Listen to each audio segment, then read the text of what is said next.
shut up and sit down.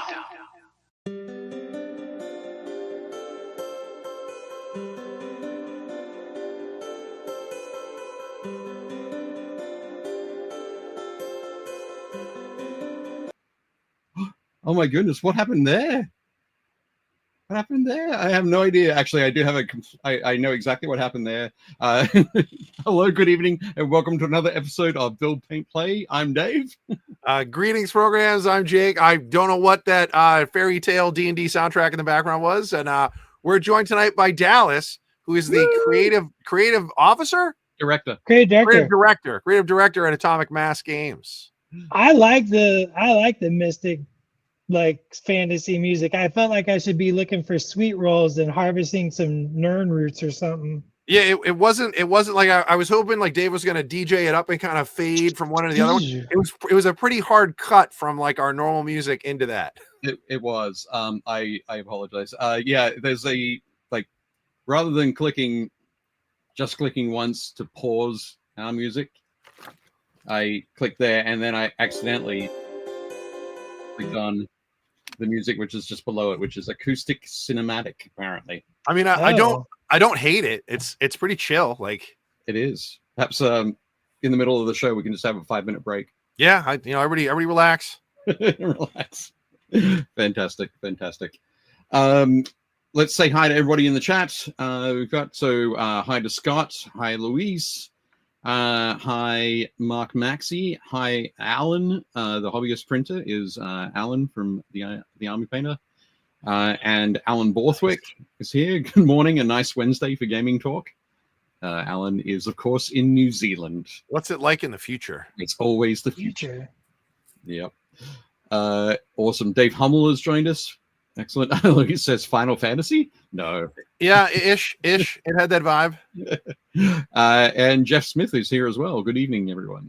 And yes, we can all take a nap. Just a 5-minute nap, though, Dave. There's no power nap, just to recharge. Yeah. I'm down for a nap. I'm ready. Let's just do nap time. Can we just do nap time? That's a different show. It's a different segment on the show, but yeah, we play. Well, you're on the West Coast, so yeah, this time on the West Coast, so this would be like right in the middle of my nap. I think if I was going to have a nap during the day. This is literally the start of my nap time. I get home around this time, and then I cozy up on the couch for 20 minutes. So I'm sorry, man. Sorry to keep you awake. No, that's all right. That's all right. Hey, Dave, you're worth it. Look, he's got some coffee. He's fine. Excellent. I appreciate it. Fantastic. It's West Coast. I live in Seattle. All I have is coffee. They don't even give you anything else here. It comes out of the tap, right? Yeah, use the tap. Yeah, I worked for Borders Books for a long time, and our cafe was Seattle's best, which I think is better than Starbucks, but like you don't really get it anymore because Starbucks won that arms race. So yeah, yeah. There's several little local roasters around here that are all pretty good. Like there's like a Pete's and Seattle's Best was pretty good. Yeah, I remember that. There was one down by Pike Market for a while. I don't know if it's still there though. I think they're still around. They just the idea was, I mean, it was an arms race. Right? You had Borders Books Cafe and then Barnes and Noble, and then Borders Books signed a deal with Seattle's Best, and then Barnes and Noble signed a deal with Starbucks, yeah. And then there were more locations for Barnes and Noble, and it was an easy way for Starbucks to grow their market without having to build stores.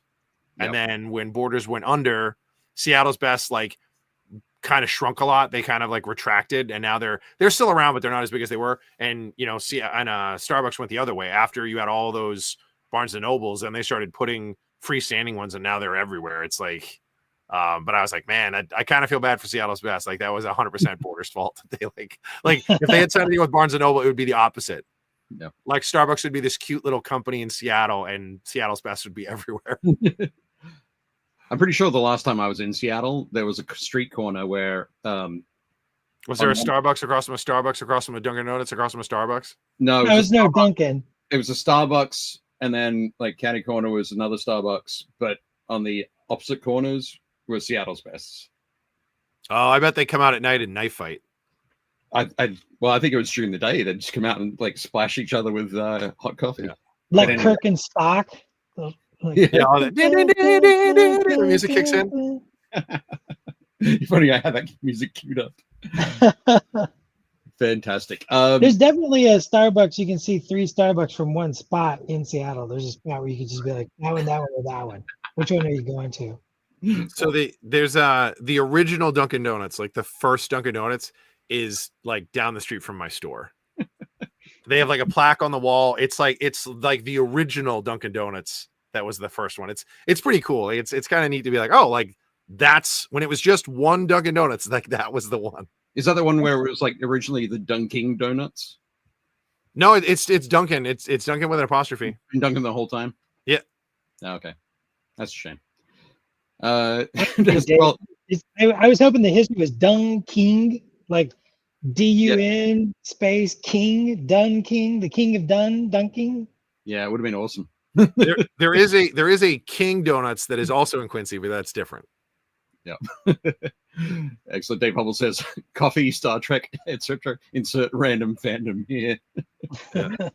Well, we're going to be talking a lot about Star Wars Legion tonight. That's why we've got Dallas on, creative director of Atomic Mass Games, as we said.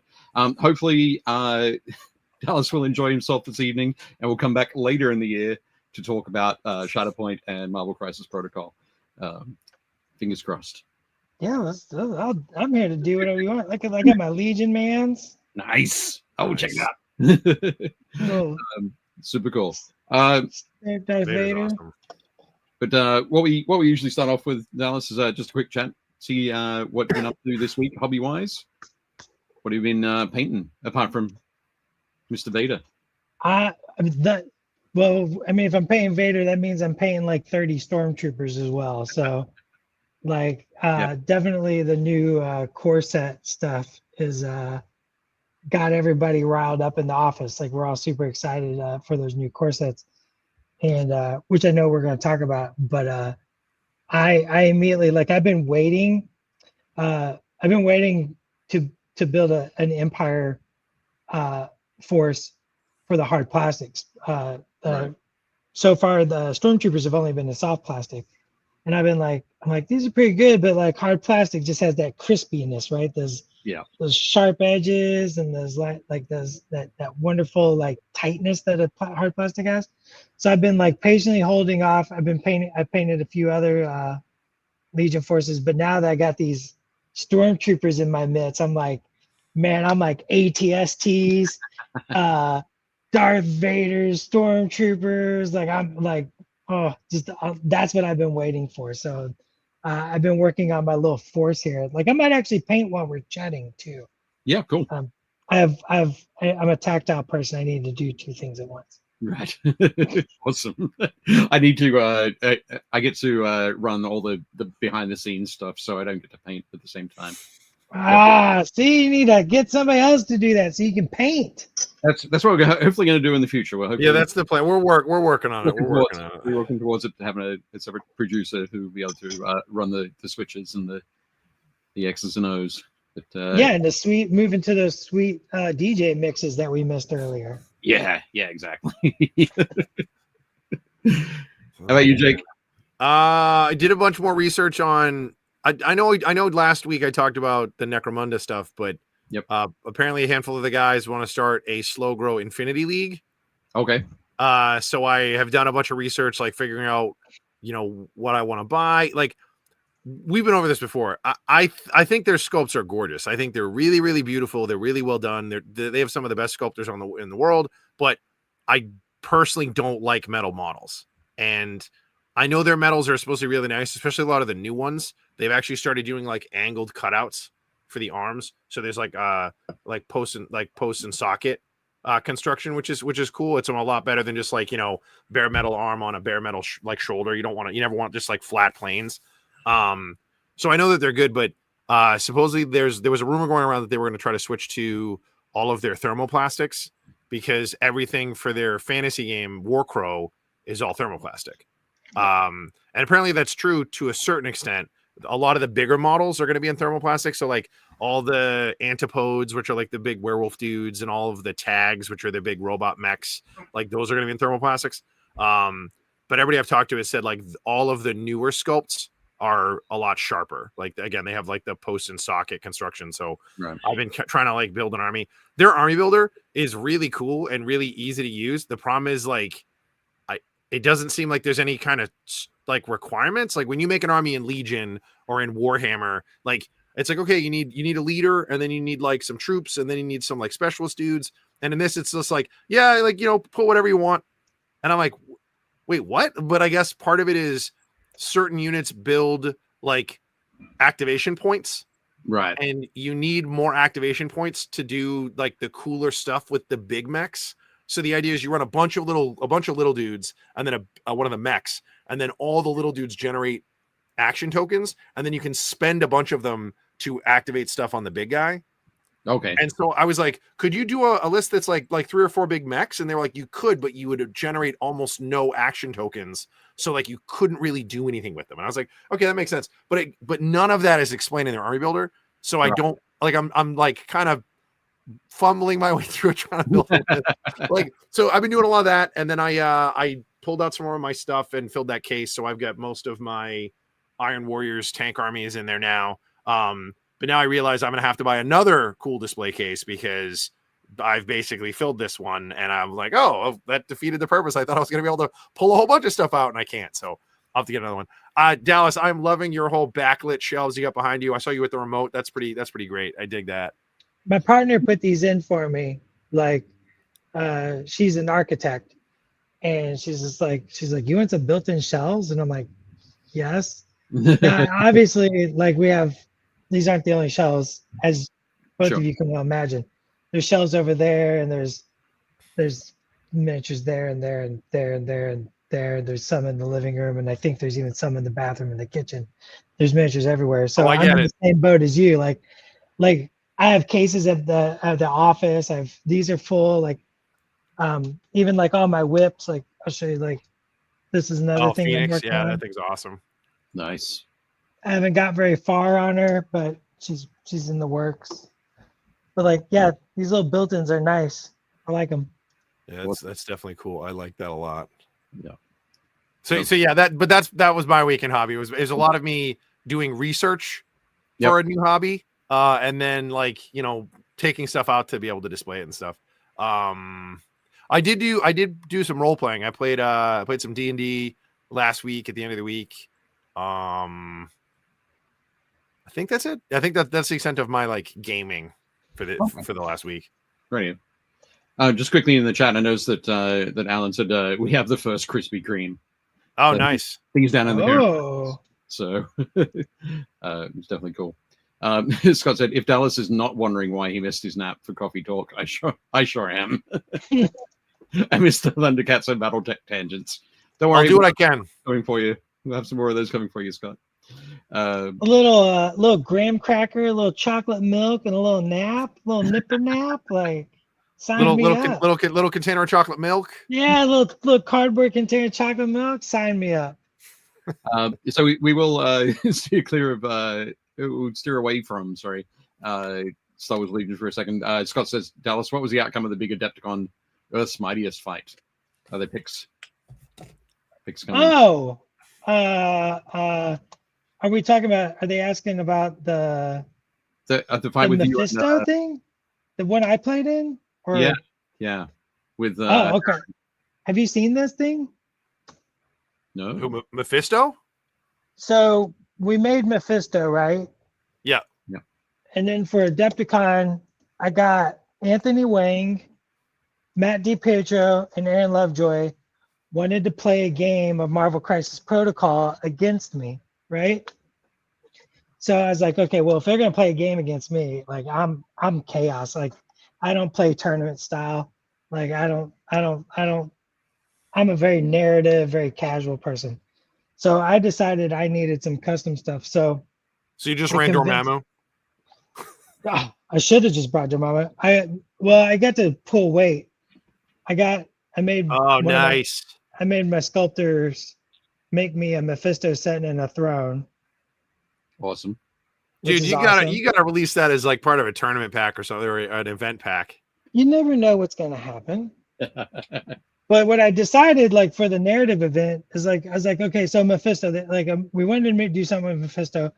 Pagani, I got Pagani and the dev team to help me with a scenario, and it was just pure chaos. And of course, it's like Mephisto's making deals. Like he's made deals with the 3 teams, Aaron, Anthony, and Matt, and now it's time to collect on those deals.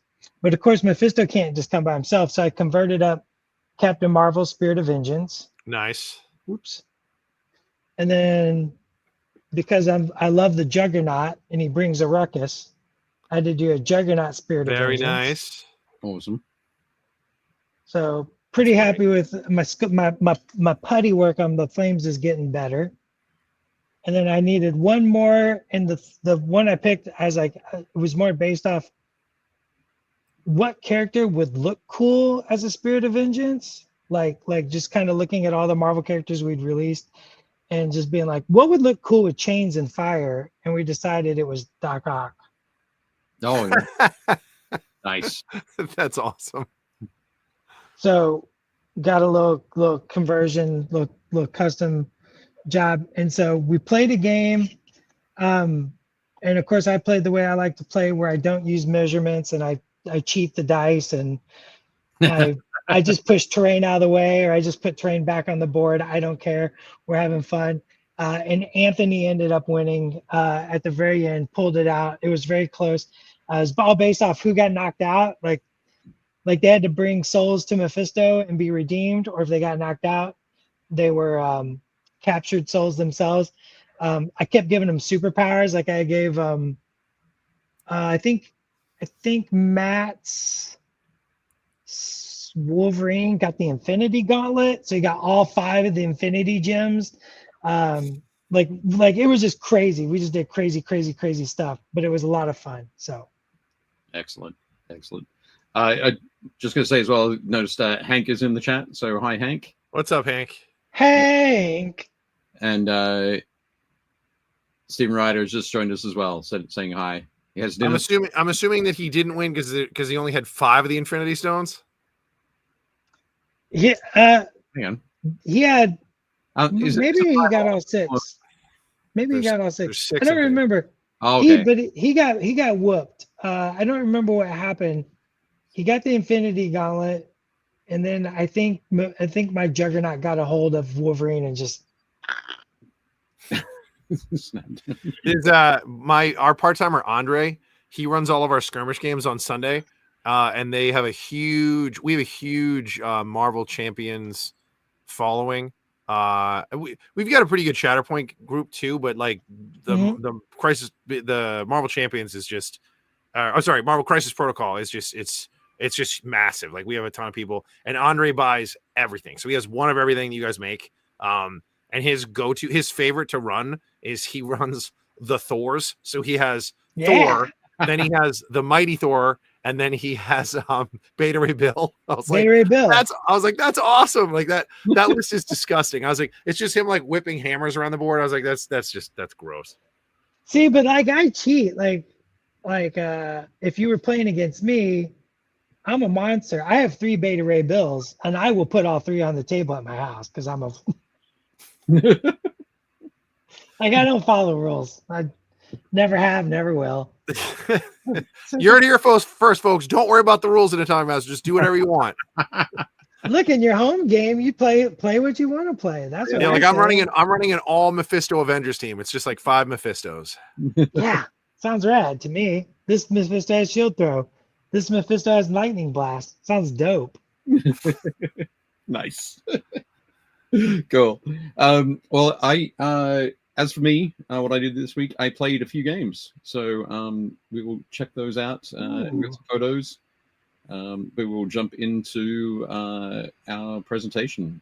All right, yeah. For the day. So first up, there we go. And I did manage to get myself behind there. It's a great shot of Adam. It is a great shot of Adam, isn't it? He looks a little sad and a little drugged out. I think he's just tired. He's been super busy. I mean, that would work also. Total lack of coffee on his part. Yeah, he needs some more coffee. He hasn't had a nap either. So, fantastic. So, thank you very much to the Army Painter for being our season sponsor. Jake and I are also members of the Army Painter Factory team. You can check out the link to the Army Painters website below. And on the website, they have, I believe it's in the website, or it might be through their Instagram. But they're running a survey again. As you know, the Army Painter always love getting feedback from folks who use their paints. Who have suggestions, thoughts, colors they'd like to see, formulations they'd like to see the Army Painter try. You can give that feedback through their survey, and all good. Oh. And Alan said, I've screenshot it for work purposes. Fantastic. So we've got that. Next up, of course, you knew it was coming. The Art of Kickstarter. There is a whole, how many hours to go? I've heard about this series. It's supposed to be pretty good. There are 18 hours to go. Okay, so 18 hours to go. Super excited by that. Things are going really well. But if you haven't jumped in on the Kickstarter yet, do so now. Now, again, link in the notes below. I have a signed copy of the Chris Surrey one. Yeah, you do. Nice. Yeah. Yeah, Chris's book is awesome. I mean, I'm biased. They're all awesome. But yeah, I love working with Chris on his No, his you're story. not biased. You're just dropping truth bombs. This is true. But his storytelling is amazing. Wonderful stuff.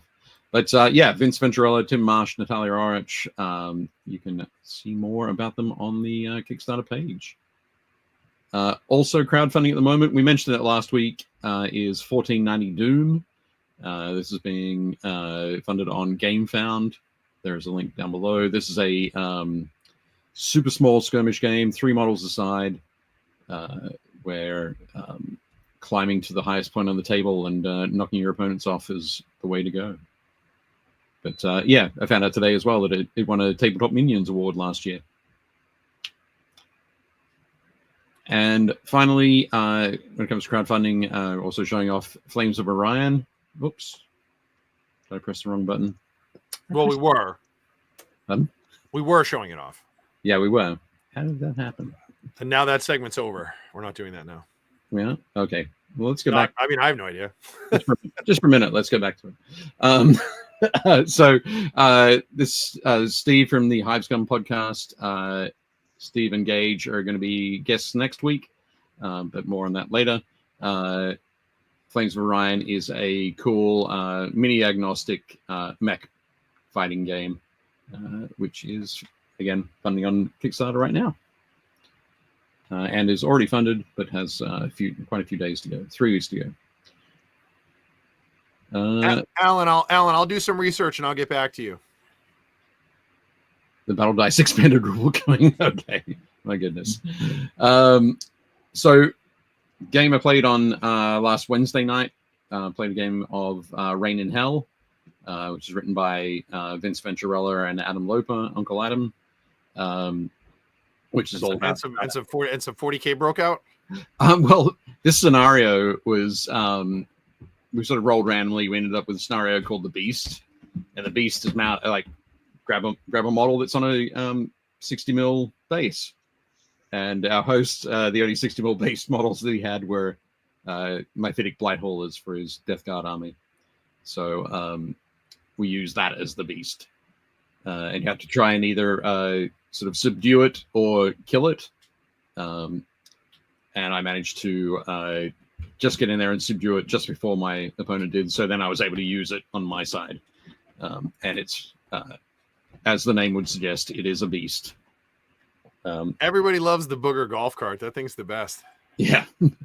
The great thing as well is one of my opponent, one of his models here was the harpy that looks like Ronald Reagan.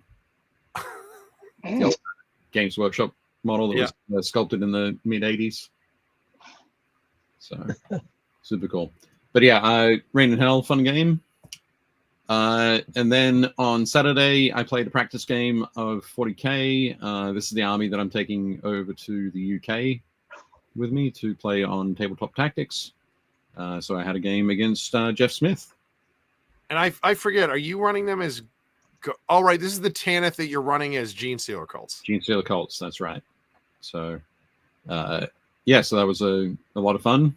The trucks are nice. The tanks are nice. Everything's pretty good. I discovered it does a lot more shooting than I thought maybe it would. But the truck or the tank? All of it. The whole army. Okay. Does a lot more shooting than I thought it would. But yeah, Jeff played a great game.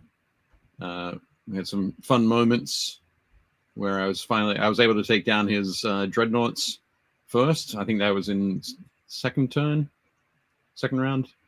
And then those Thunderwolf cavalry make short work of yeah, I mean they're Space Marines on giant wolves. Like yeah. You don't really want to tangle with them. I was hoping I'd take one or two more out, but it wasn't to be. But it was good. It was a great game. We had a lot of fun. Jeff was victorious.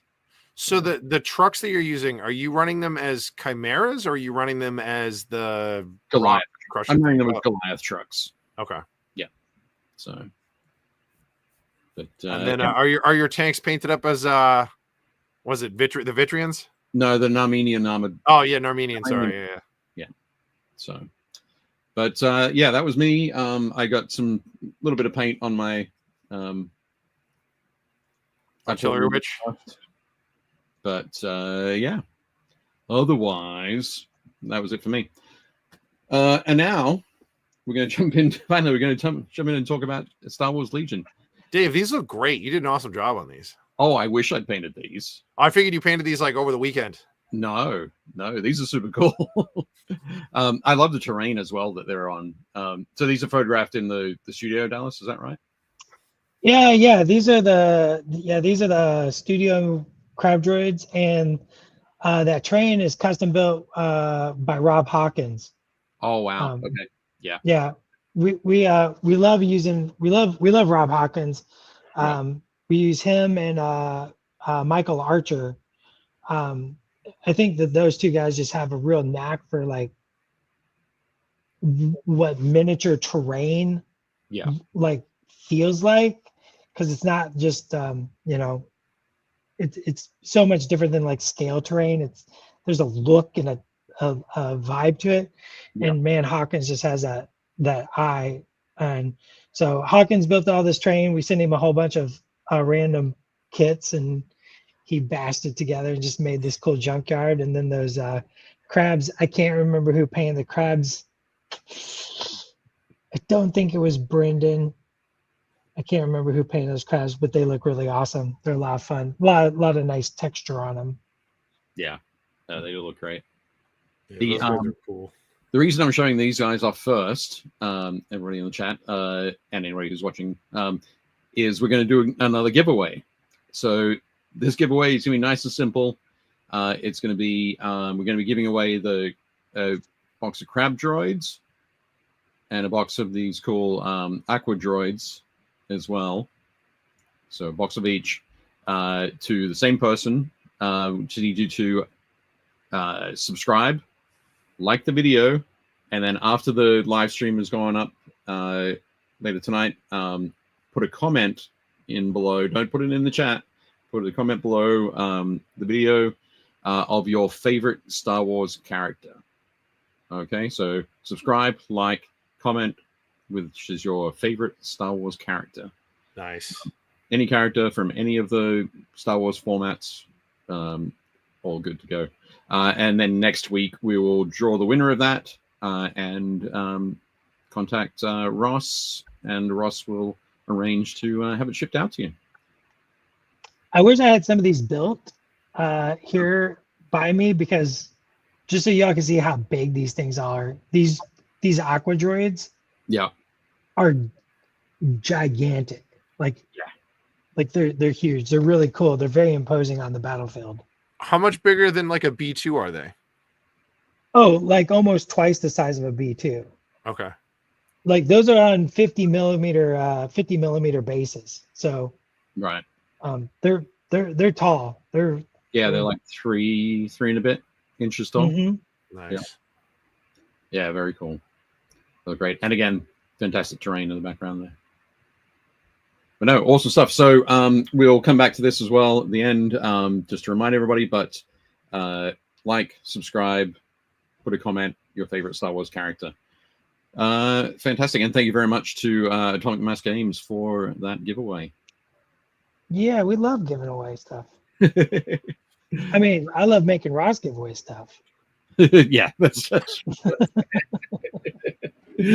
so yeah, let's get into chatting about Star Wars Legion. Let's do it. Let's do it. So about a month ago, I think you guys released the updated rules, put them all on the website. There's a little button there to download the rulebook. What would you say are the biggest differences between previous edition? I don't know if you guys are using edition as a term or previous version, and this new look. We can use edition for ease of conversation. Sure. What is an edition? Like, I mean, I think that the PDF is like version 2.8732 or something, like, you know, like something like that. Yeah, like I'm not gonna get too crunchy because that sounds more like what Pagani would want to do. But like, there's definitely like you know, as y'all know, like games need to grow and be cultivated, and you gotta bring them to life, and you gotta like take new ideas and implement new ideas and get rid of ideas that are kind of clunkier in the way. And we just felt it was time to like tighten everything up, give it that nice refresh, give it that overhaul. We knew we were going to bring everything over into hard plastic. You know, Legion started out in soft plastic, and we wanted to bring everything into hard plastic. So it was just a great time to just take all those components, bring it all together, new art, new tokens, new graphic design, new look, right? And just give it that, you know, that update. You know, it'd been out for 5 years. That's a pretty good run for a edition of a game, right? Yeah. And so like one of the biggest, coolest things for me is like the name Star Wars Legion, bringing that namesake onto the tabletop. So being able to bring, instead of a squad of like 6 stormtroopers, like now you're getting those 10 man units of stormtroopers, right?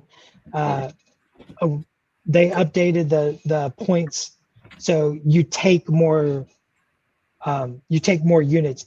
You just get so much more stuff, and so you have more room for vehicles. You have more room for characters. They're doing some interesting ways to get even more characters on the table mixed in with the units, you know, where you're not just, so it's not just characters, but getting more characters and like doing stuff with the units. And so get that Legion feel, that big tabletop mass battle, that Star Wars vibe to Legion, right? And really bring that to the front, I think was the big thing. So from the sculpting side, it just means I have to sculpt more miniatures and paint more miniatures. Like, Right. 6 man units compared to 10 man units plus the extra heavy, like it's a lot. I will say, like, I was talking to a guy the other day, and he's a huge Legion fan, and he was saying the biggest thing that he's excited about is the fact that the new plastic stormtroopers, they're a lot more dynamic. Like there's a lot more running poses, and like you had said before, like the hard plastics I think make a huge difference. So having the guy running with like a leg lifted as he's running, it's not going to have that bend in it like you would with soft plastic potentially. It's going to be a nice crisp line, and you're going to have a lot more sharp detail. So those look really cool. And yeah, I noticed that the boxes, there's a couple extra guys in the box now. So you're like, okay, that's cool. I'm still waiting on my all Jawa army. I want to run a Sandcrawler and 100 Jawas and just overwhelm people. Maybe have like a Ronto in there, or like a Krat Dragon that they've captured, and some captured droids. But other than that, yeah, I think there's a lot of cool stuff that you guys have going on. on a long enough timeline, everything is possible. Like Chick and I always say that, right? It's like people are like, "Oh, what about this?" I'm like, on a long enough timeline, Yeah. we're What was gonna have to make. I mean, I can make 20 Darth Vaders if you want. Oh no! Listen, we're not playing at your house. I'm not running a 10 Darth Vader list. Like, what was the transition like taking over Legion? You know, because obviously Final Fantasy started it, or Final Fantasy, Fantasy Flight started it originally, and FF had it for a couple years, I think, and then you guys got it. What was that? What were the changes like? Like, did you guys have to implement stuff? Like, what was that? Was that handoff like? How was that handled? What was that like? I mean, it's always, you know, we had much of the team come with the game too, right? Like, our art director Preston Stone worked on it from the very beginning, like, and he still works for me, and all the nude art is Preston Stone, like, you know, as the art director. It's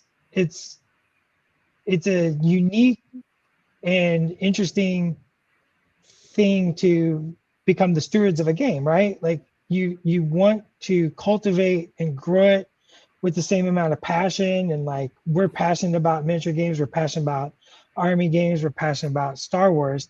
So making sure that we're bringing that same passion, that same level of excitement, along with like, you know, maintaining that core essence of what is Legion while also taking it to the future, right? And like, you know, it's easy to say like take it to the future means from this to this, but then 5 years from now, like I'm going to be in the same place being like, time to take it to the future, right? Like you're never done done cultivating and growing your child, right? The child, every step along the way is a new milestone and new ideas have come, and you have to like you know, bring it back this way, bring it this way.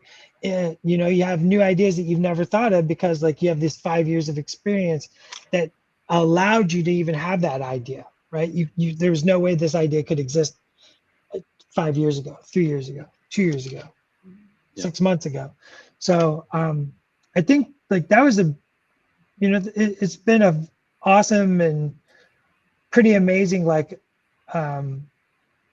you know, experience to be able to bring our passion along with people who got to work at it with our sister studio at FFG, right? We have Ryan, who we always talk about Ryan, and anytime we do like our mini straff stuff where we talk about game graphic design, the fella is just a wellspring of Star Wars lore, right? And so like when I'm like deep diving on some design and I'm like, you know what? I actually don't know anything about this. I'm like, Ryan, tell me about this. And Ryan's like, oh, here we go.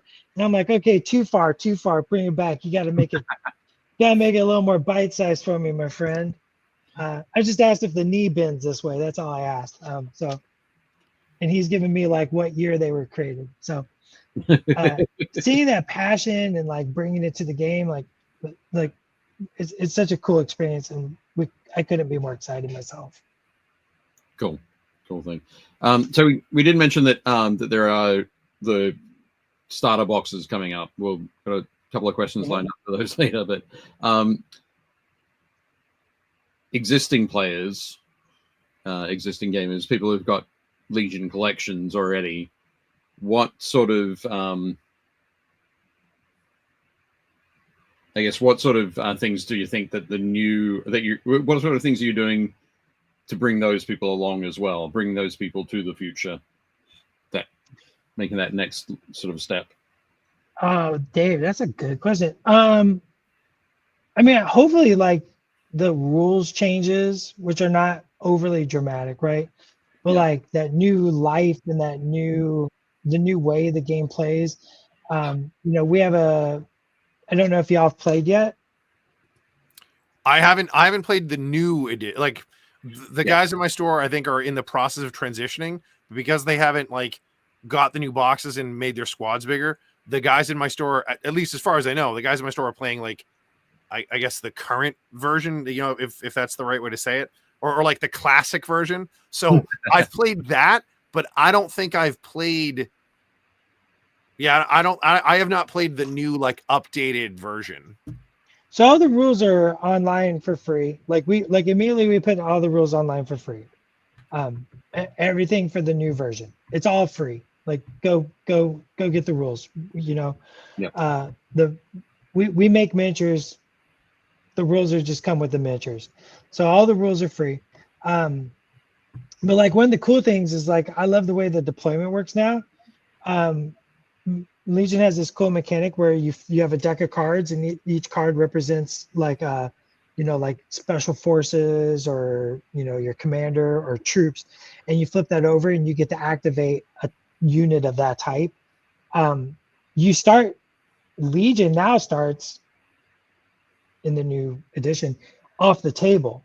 So when you activate a unit for the first time, they move onto the table like a battlefield, right? Like, so you have this fog of war kind of scenario going on where you don't know where that tank's going to be. I'm holding that tank over there. I'm like, Dave, what are you going to do about this tank? You going to do anything about this tank? You don't know where that tank's going to be, because real war, you wouldn't know where the tank's going to show up. That tank could show up on your left flank or your right flank.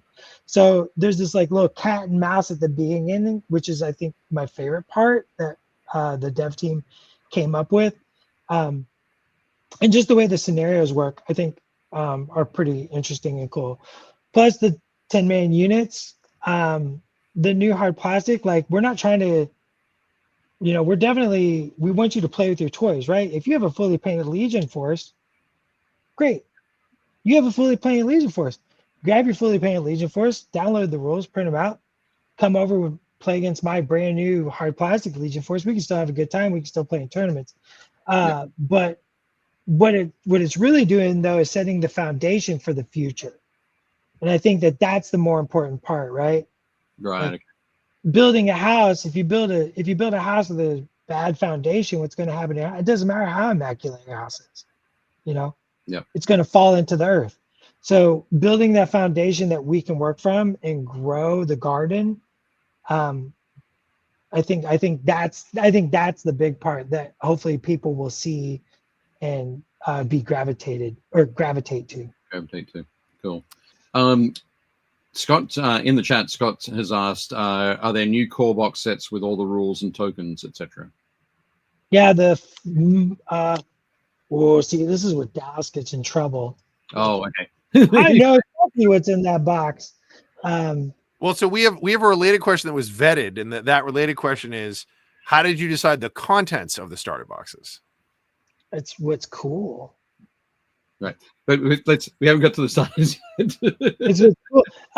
The starter box, the starter box has the tokens and the measure sticks and all that stuff. So like a starter box, the Imperial starter box is like Darth Vader, 2 units of stormtroopers, 2 units of scout troopers. You get the tokens and you get the measure sticks and all that stuff. And a lot of it is like what's decided is dev, like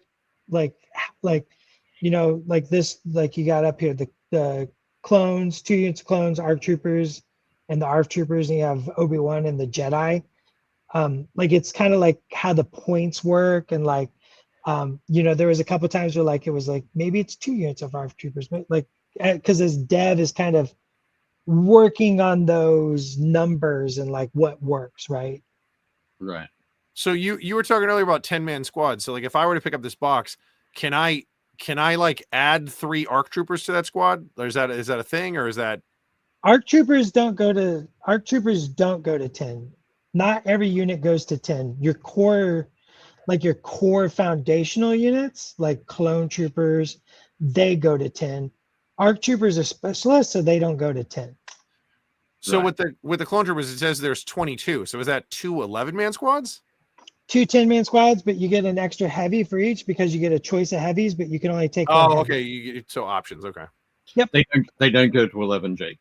No, I mean that's obviously these ones have a bit more. Now my amp only goes to 8. Like I don't know what you're talking about. Like I got ripped off 3 numbers. You did, absolutely.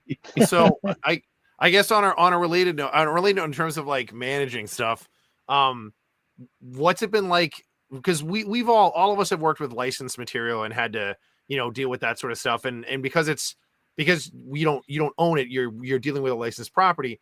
What has it been like managing the IP and in terms of like approvals? Like, what do you guys have access to? And to any direction that you take with the game, like how fiddly is the IP management stuff for you guys? Like, is that something that you have to worry about, or is that more like they're like, you can play with anything, here's the boundaries, do whatever you want? Or is it much more like each thing has to be kind of approved? Or Well, I mean, like I'll answer this the best I can. Sure. Yeah, we have a relationship with our licensors, and we have a great relationship with our licensors. We work very closely and get them involved in every decision we make. They do obviously look at everything that we do. They, approve everything that we do. But we have a wonderful meeting with them weekly where like I get to be like, what do you think of this? And they're like, I don't know. And I get to like, what about this? And shit gets like, hey, what about this? And it's a lot of fun. But you work with that relationship and you develop it, and you try to make something beautiful together that you both want to make, right? And that's the important part, right? And you never know what you're going to see in the future. That's right. Yeah, you just never know. So, as far as I guess what they're going to do is like creatively, or what we're going to do. Yeah. So I guess a related question, and like we see some of this with like Shatterpoint, for example. So obviously it's under the same shared IP, and you guys, it's still a Star Wars property. So I know when we look at stuff like a Shatterpoint, you've got, what Gen Xers like myself would consider Star Wars, which is, Star Wars, Empire Strikes Back, Return of the Jedi. So, Vader, Luke, Han, Chewie, that sort of stuff. And then you've got all the Clone Wars stuff, which you guys have a ton of. And then you've got, a lot of the spin-off stuff like Andor and stuff. So you've got, Krennic and the Death Troopers and Shore Troopers and all that stuff. But then you guys also have a bunch of like the animated properties. So you've got like the Bad Batch, and you've got like Hera and like the whole crew of the Ghost. So I would assume with all, as they keep putting out new stuff, is there stuff that you guys try to avoid is the wrong word, but is there stuff that you guys try to like hold off on to like let them get a little bit of like a runway, or do you specifically do more like we're going to save this for Shatterpoint, let's do this instead for Legion? Like, or is that a different thing? I think it's more, it's not as cut and dry as that, right? It's there's a lot of like what works when, right? Like implementing, like there's a question in the chat, like what is the difference between, for a new player, what's the difference between Shatterpoint and Legion? They're two totally different games. Yeah. Legion focuses on the units and these factions and how the unit identities are, right? Like how does this faction play? This, like Imperials are, I always like whenever we're designing a new Imperial unit in Legion, I always use this like, words like, it's this implacable force of like this moving ponderous armor that's unforgiving and unrelenting, right? So like when we're designing a unit, right, like I don't want stormtroopers like going like, like, that doesn't feel like a stormtrooper. Stormtroopers are like, I got you in my sights, halt, don't move, right? Citizen, yeah, the classic sort of, I'm about to blast you, son. And then they like shoot the side of a barn or something. Yeah, well, I don't know if you have been paying, but like more like recent stormtroopers are way accurate, way dangerous. I don't know what you're talking about. That is not canonically accurate. Well, I was going to say only Imperial stormtroopers are so precise. The only Imperial stormtroopers, that's canon. Right. Only Imperial stormtroopers are so precise. Look, plot armor. It's always plot armor. Plot armor. And then like Rebels, right? You want the Rebels to have this like, kind of not hodgepodge, but like this like muck-a-muck, not quite as tightly trained, right? So you got dudes doing different things, right? Like this lady's like yelling, this dude's like, I'm trying to get to cover. This guy's like, no, I can take him. And then he's the one that dies heroically, saving the rest of the squad. And then Shatterpoint is more focused on like an individual character and what they present, right? Like it just presents itself different, and certain things work in Shatterpoint that doesn't work in Legion, right? Like, like use your Jawa example. Like, does it make sense for a whole army of Jawas to take to the battlefields of 1,000 points of Jawas, or for Shatterpoint, 5 Jawas in a trench coat stealing your droids? Like, it's we talk a lot about like what makes sense for the game, because the games have totally different personalities. Yeah, I tell people all the time when they come in, like, obviously those of us who play a lot of miniature games, it's a tabletop war game versus a skirmish game. Like, that's literally that's how I would describe it to gamers. But a lot of times I'm talking to customers that don't have any frame of reference for that. So I tell them, so if you want to play Legion, I'm like, Legion is more like, it's the big battles, it's the Empire going after Echo Base on Hoth, or it's it's the clone battles in all the Clone Wars movies. It's droids versus clones.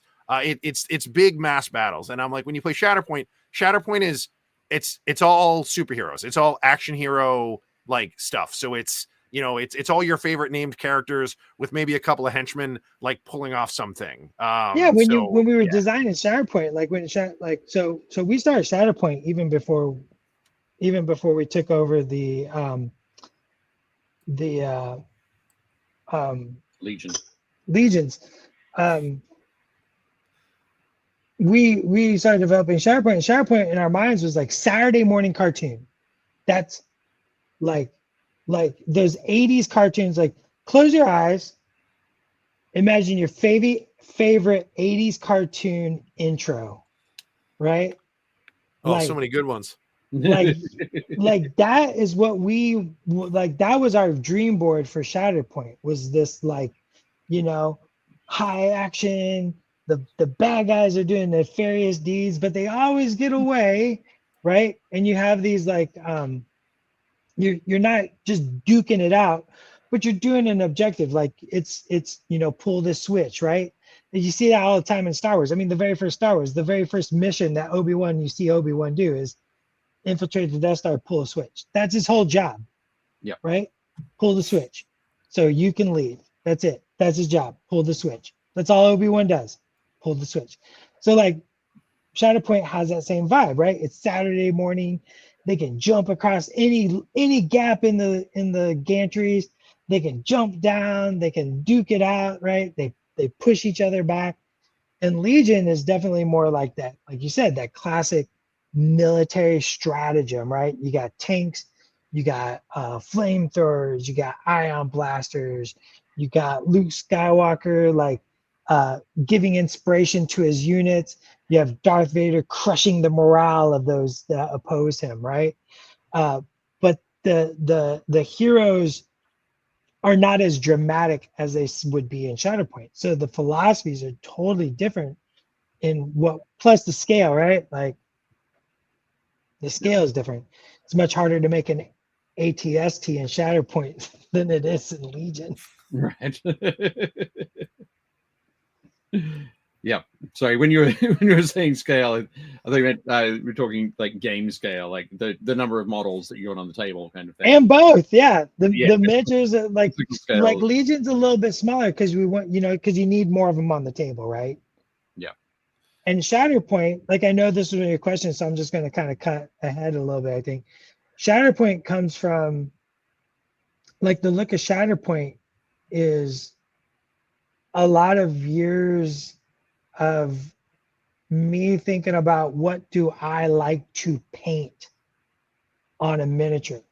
Like, I was a professional studio painter for years, and there's certain things that the studio painter just wants to paint, right? Like, just let me have this, and the design team is like, no. but and so that Saturday, so like it was like this nice like Venn diagram of 3 things coming together, right? Like you have the Saturday morning cartoon philosophy, you have the Star Wars designs, and then you have like what I've always wanted to paint. And by by expansion of that, like everybody else in the studio, Schick, Marco, Pagani, it was like kind of like the things that like I was like keying on and like talking to them and they're like, oh yeah, we like that too. And that's where the Shatterpoint look comes from, is that like it's not soft, it's not soft cloth. It's a little sharper, tighter edges. It's everything's a little open. Everything's more open. There's way less of these kind of poses, right? Right. Like sort of classic fighter poses and miniatures. Everything is more open, which does make it feel more heroic, right? But lets a little space breathe for the painter, right? Look, the way we design the faces is very much like inferred from like what I think is very easy and pleasing to paint. Right. So like we started designing the faces around that, which leads into that animation vibe. And Legion has started picking up a little bit of that too, right? Like part of that refresh, bringing Legion into the next phase of its evolution as stewards of it is like you'll notice some of that cloth is a little sharper, a little smoother, a little more open, right? A little it's like sometimes the words you want to say like cleaner, like has a It's a has a loaded. very it's like oh yeah, it's almost loaded, like the opposite was bad. It's like no, the opposite's not bad. This is different. It's just cleaner. Yeah. Yeah, it's realism versus like clean action miniature stuff. Yeah. Yeah, nice clean open spots for your brush to just like, it's just like do the base coat, throw in a shadow, pinch of a highlight, and you can get pretty dramatic effects. Yeah. I think as you were talking about it, part of me wanted to say, like, when you're talking about those like bolder, like smoother, wider areas for cloth, it was almost like a marker art style. Yeah. Like a bit rather than like a watercolor or an oil. It's like just really bold, solid lines, that kind of thing. Is that?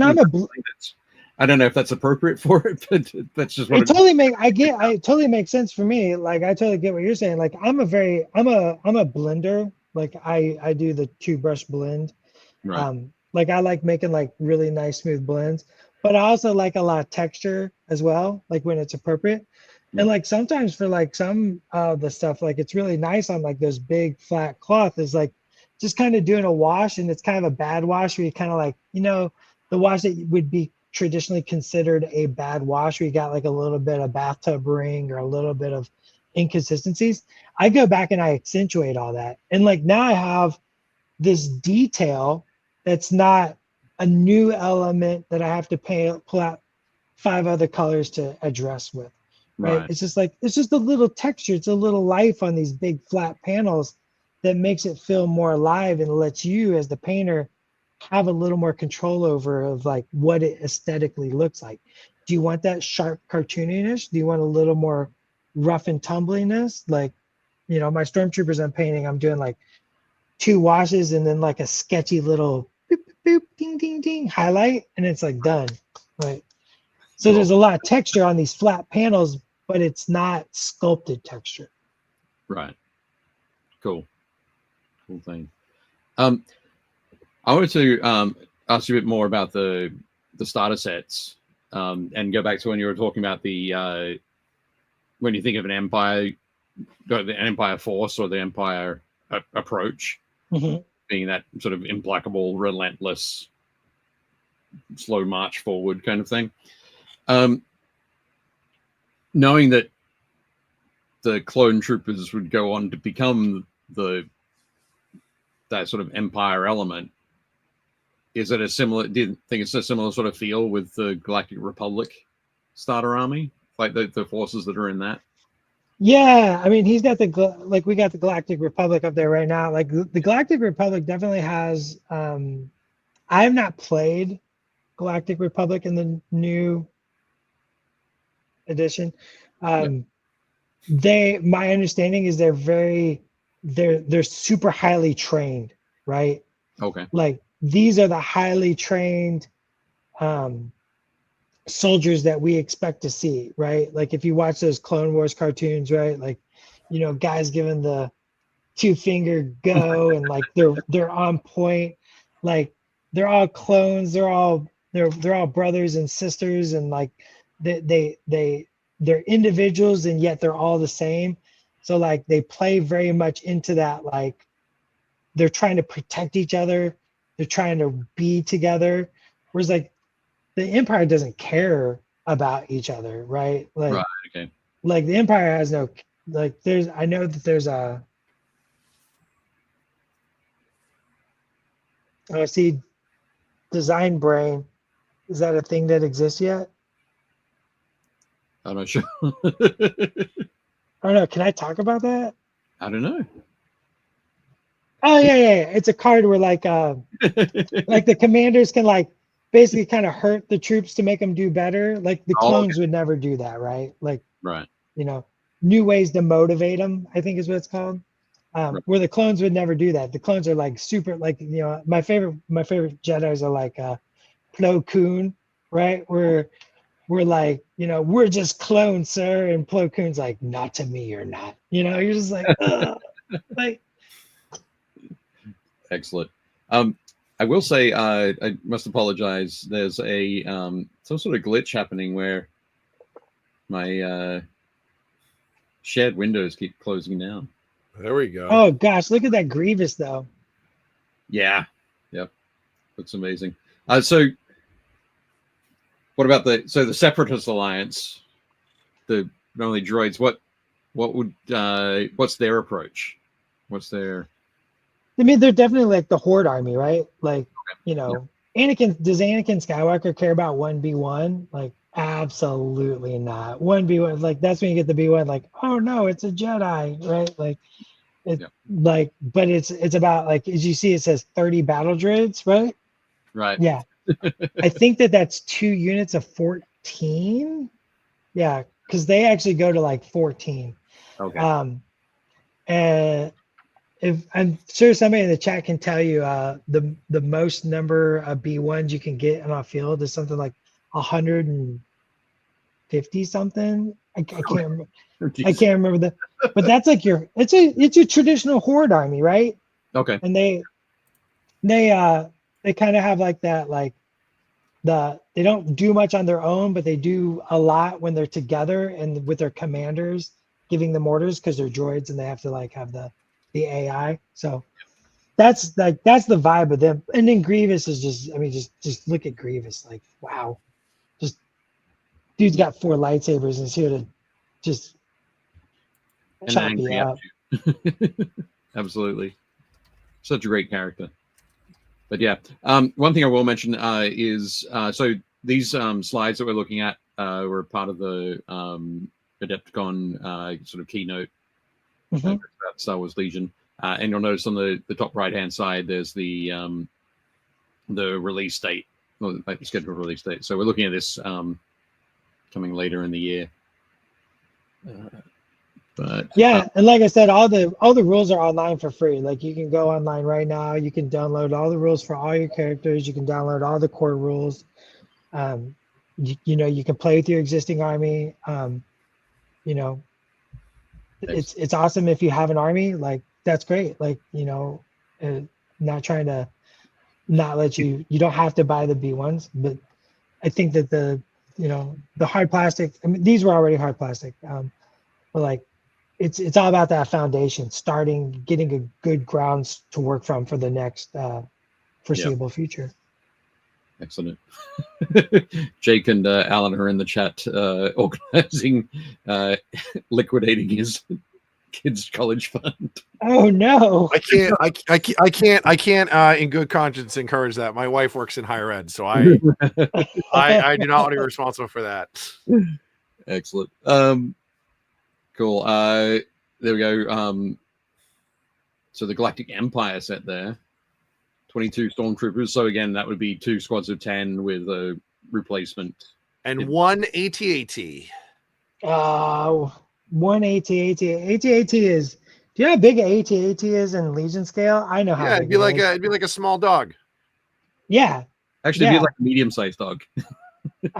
I've done the math out of morbid curiosity. It's huge. It's real big. Yeah. It's real big.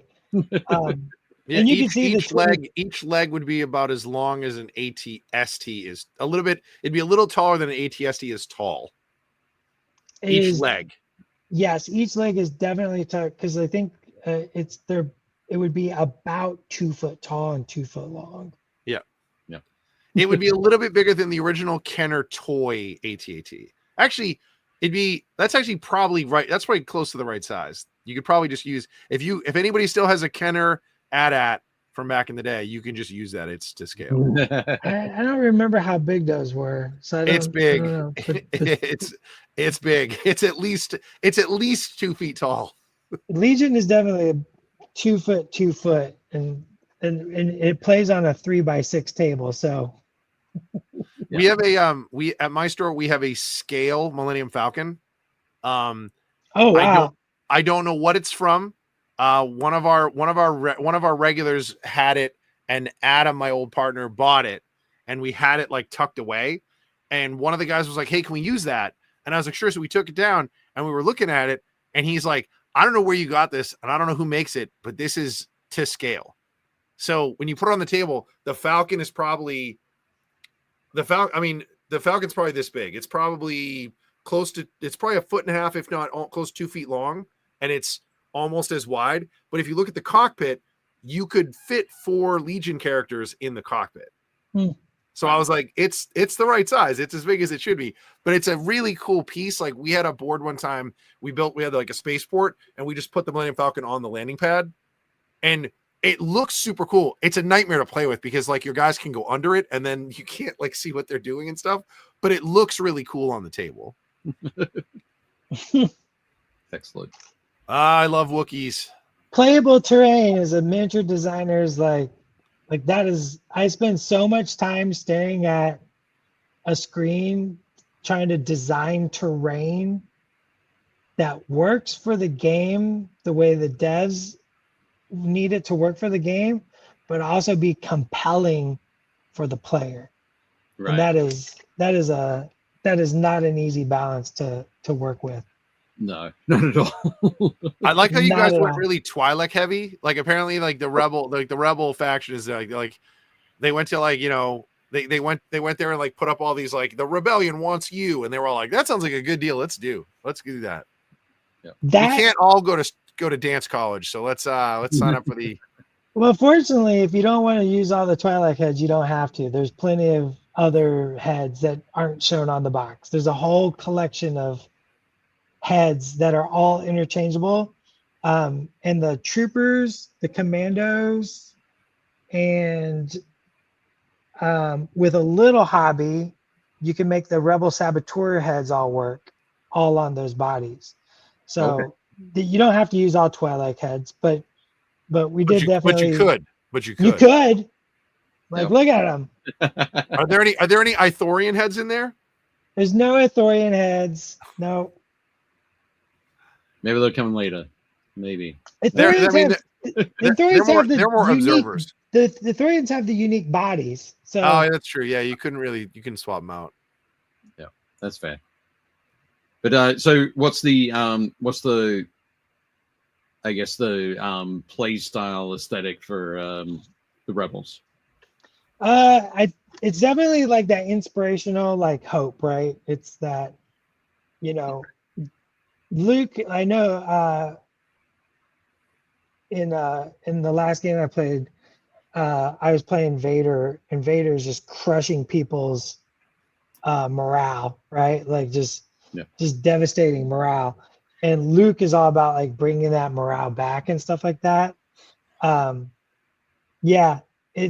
the Wookiees are just tanks, right? And they just look cool. Like, who doesn't love Wookiees? But definitely in the design, right? Like, and you can see like the pacing of these miniatures, like that tempo that these miniatures have is a little bit more of that, like one person's going this way, one person's going this way. The commander's trying to get them go this way, right? They're running, they're juking, like that vibe of like that desperate, ragtag group of people just, hoping that the force guides them to the right place. Right. I love that you guys sculpted Luke in his like medal ceremony outfit. Yeah, that I was super excited to use that costume. I think it's really, really cool.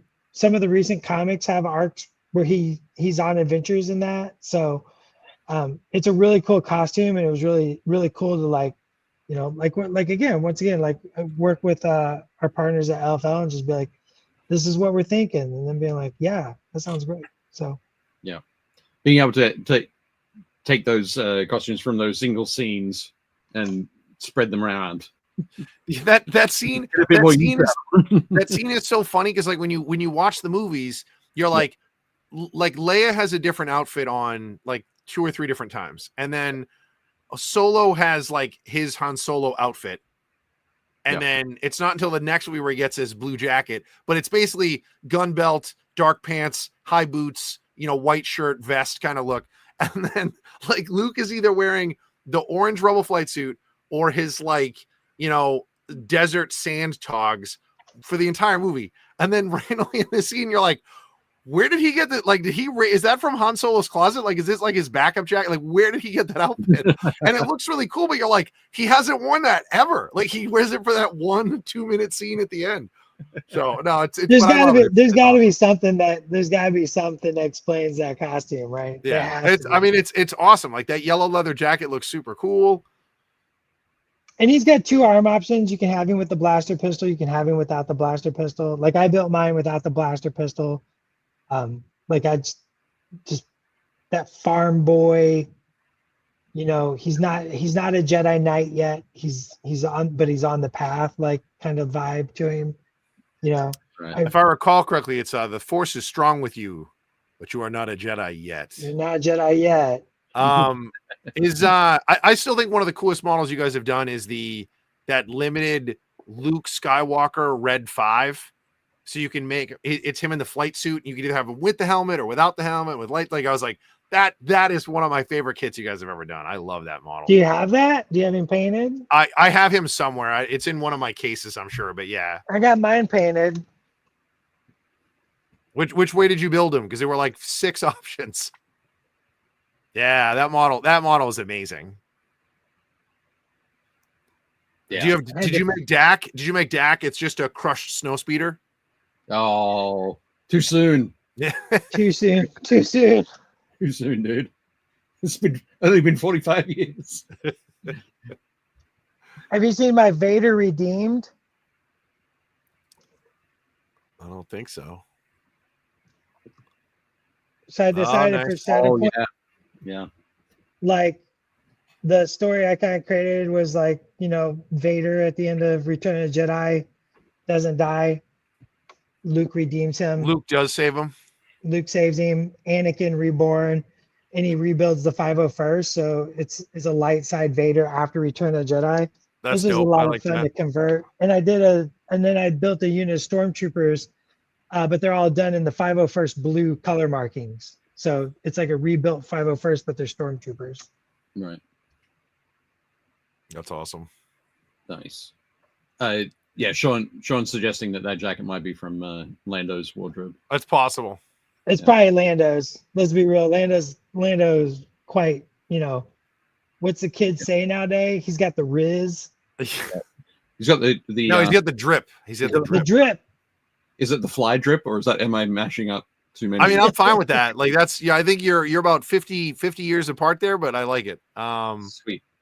Like my favorite series with Star Wars stuff was always there's so much cool stuff. The Hoth stuff has always been my favorite. Like I always love that stuff. So one of the questions I wanted to ask you, Dallas, put down on the list is, what's your favorite moment? Doesn't have to be like just something very specific from each of the trilogies. Each of the trilogies. Not from. So don't pick something from each movie. Yeah. The original trilogy, the prequel, and the sequel trilogies. One from each of those. What would it be? My favorite moments from each of those. No. Dave, can we do those too? Because those would be cool. I won't. If you're going to do them, you'll take up your time and my time together. No, I'll be quick.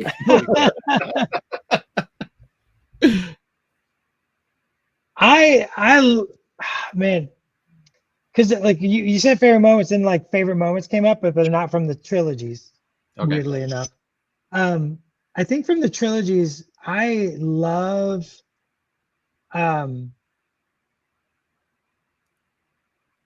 why is it so hard to answer? Because now I just have every scene just blazing through my head. Let's start with the original trilogy then. Let's narrow it down. Yeah. I am definitely like, I love the reveal of Vader being like, Luke, I am your father. Right. Like that just always stuck with me as a kid. Like, and like that, it's just iconic. Like, and out of a whole trilogy of iconic stuff, right? Like, yeah, I love you. I know. Like, I'll see you in hell. Like all like all those scenes are just so cool and iconic. You know, Yahoo, blowing up the Death Star, everything. But like, I think that's my favorite moment. Also, you're probably going to discover I'm a big Anakin fan. Like, okay. I love the story of Anakin Skywalker, and to Darth Vader. And then I think in the prequels, it would be the Mustafar fight. Like, okay. Yep. Like just, especially like now, I think that Mustafar fight was always awesome, but like I think now I like it even more because we have the fight from the Obi-Wan show. Right. Where, and then you have like all the Clone Wars stuff, and like that really bring, like, I think that those things make that fight even better. Right. Like, I'll tell you, sorry, my partner had not watched the Clone Wars. So we watched all the Clone Wars and we watched all the Star Wars in order. Okay. And so she did not know about Order 66. Okay. So she got so attached to all those clones. Yep. And like the story of those clones and like the brotherhood, the bond, like how they're all clones, but they're all individual, and like the exploration of what does it mean to be an individual? What does it mean to, you know, to have self-awareness and self-worth, and like all this kind of amazing stuff that came out of the Clone Wars. And then we get to Order 66, and it's like, just, I just turned and looked, and she's just like, whoa, no. Like that was like just a priceless moment for me. And I was like kind of jealous. Like I was just kind of like, what an amazing, like, what an amazing thing to experience Star Wars like that way, right? Like, so that's what I'm saying. Like those side stories kind of lift things up for me, right? Side stories. Yeah, that's cool. I think for the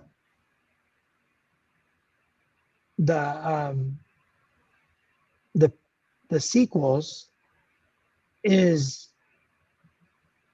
the introduction to Rey. Like that introduction to Rey gave me that same like new hope, that young kid. Like I'm a kid from Missouri, from the dirt farm in Missouri. Like, so those kind of characters like kind of always connect to me. And like seeing this like young kid from the backwaters, like dreaming of something bigger, like I just instantly connected to Rey in that moment. I was like, I'm in. I can't wait to see where she goes. Right. So like that moment for me was definitely like a click. Like even now I'm like getting a little like the goosebumpies. Like yeah. I'm a sucker for the those kind of characters. Cool. They did a really good job, to your point with that. They did a really good job with her of like And like all the people that are all salty and like hate on her, I'm just like, you know what? Go do something else. Like this fandom does not need you. But like, there's plenty of things. There's plenty of things to love. There's plenty of things to like.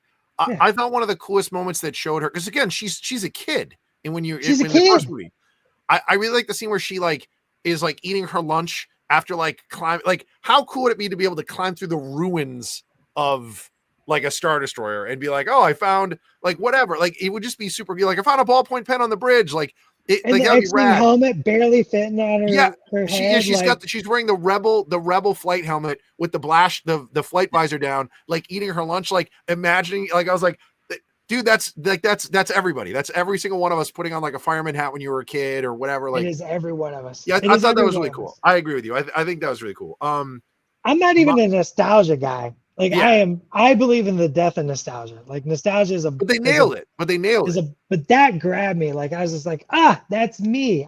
That's me.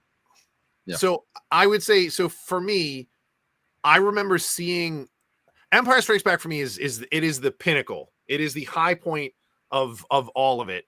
And it's for a couple reasons. So the first one I think is it's really tied to memory for me. I remember seeing that movie in a drive-in with my mom and my dad, like taking the car to a drive-in movie theater, and my dad, like they parked front in and then they opened the tailgate. So I was sitting up on the tailgate, like on the back of the car, like sitting up, like with my face on the roof, like watching the movie. So I loved that. And I always thought Han Solo was super cool. Like, it's like, you're a space trucker pirate with your best friend who's a giant teddy bear and you're like flying around like it was amazing. Like he's the best. I think the scenes for me that really did it were every scene with Boba Fett. The whole reason why every kid that's a Gen Xer loves Boba Fett is because he was like that helmet is awesome. He shows up out of nowhere and you're like, who is this guy? And he's that introduction when he's on the bridge and Vader's like, listen, you know who I am. I'm a space samurai. I'm a bad guy. You know, I've killed a ton of dudes. I've murdered younglings. I have a reputation. And then he's like, oh, but I'm going to stop and tell this guy in the cool helmet, by the way, don't disintegrate anybody. And he's like, there's a pause. And then he's like, fine. And you're like, who is this guy? Like, who is this guy that's giving a Vader attitude? It's crazy. He looked like he looked like Blondie, the man with no name from like that's who he's based on. He's based on Clint Eastwood's character, the man with no name, he's with totally a cool Clint helmet. Eastwood. Like, and you're just like, I'm also like on a related note, I'm one of the few people that I think that what's his name? Who's the actor?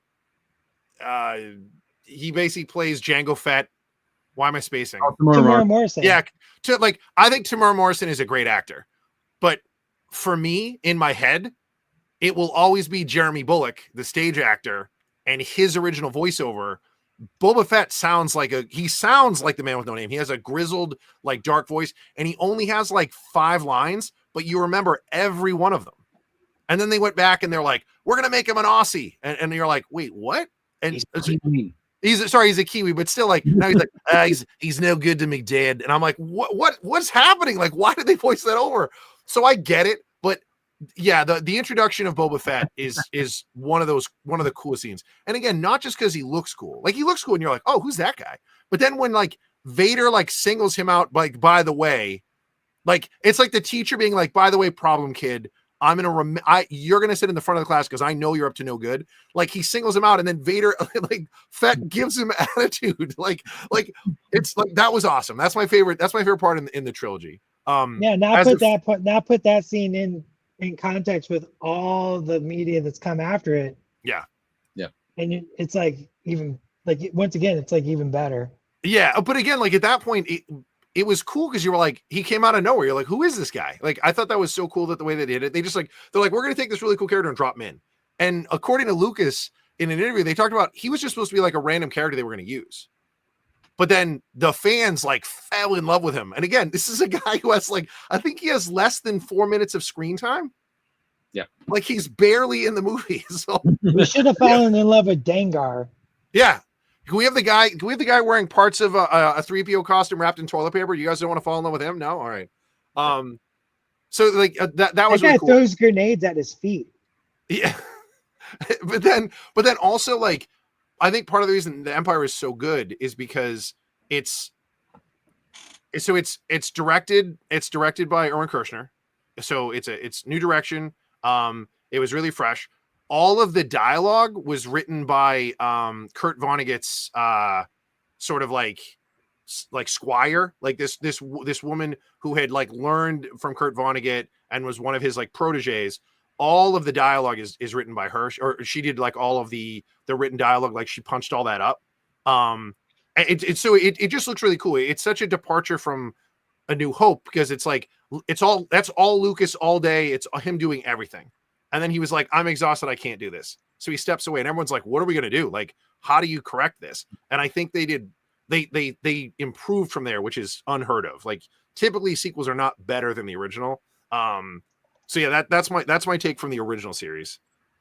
For the prequels, I gotta be honest, like my favorite part was probably when they were over. I like a big part of it is like, again, like being somebody who grew up watching these, like when I was really little, I was super excited. I remember I was working at the mall and me and all my friends waited out line for a midnight showing of Phantom Menace. And, you know, we got inside and we were amped and you wanted to be excited. And when I got out of it, I was kind of like, what? It was like, did I like that? Like, I wasn't sure. Like the Star Wars fan of me was excited because there was more Star Wars. But like at that point I had started writing a little bit. The writer and like the person who liked stories was kind of like it's just odd. The pacing is weird. The like, you know, Anakin is a kid and you're like, where is this going? Like it felt really disjointed. And then as you work your way through the trilogy, there's so much you're trying to pack into 3 movies. I feel like it was too much. I mean, it's part of the reason why the Clone Wars cartoon is so good and has such much mass appeal, because you're like telling everything else. It's like the reason why these movies make sense is because of the Clone Wars. But if you don't watch the Clone Wars, you're kind of like, wait, who's that guy? Like, why is that important? Where did this guy come from? Like, there's so much like, I guess, homework you have to do in order to really understand the story. Because again, otherwise there's just tons of holes in it. It doesn't make a lot of sense. One of my favorite scenes, I would say my favorite scene in it, because it should be the movie, is the opening sequence of 2. I think it's the opening sequence of 2. After the whole space battle, there's the scene where Anakin and Obi-Wan are in an elevator and they're basically having a discussion about all of their adventures that have happened since the last time you saw Anakin. He was a kid. Like he's literally Jake Lloyd. He's like a 7-year-old to now he's like an 18-year-old, and him and Obi-Wan have been together for, you know, a decade, basically, like growing up together. And they're like, hey, it'd be like the equivalent of Lord of the Rings being, you know, old man Gimli sitting down with old man Merry. And they're like, remember that time we found that ring? And he's like, oh yeah. We took it to Mount Doom. Yeah. Good times. And then you're like, that's the movie. Like the elevator ride should have been the movie. It's crazy. They're telling you about all the stuff that they've been through and why they're such good friends.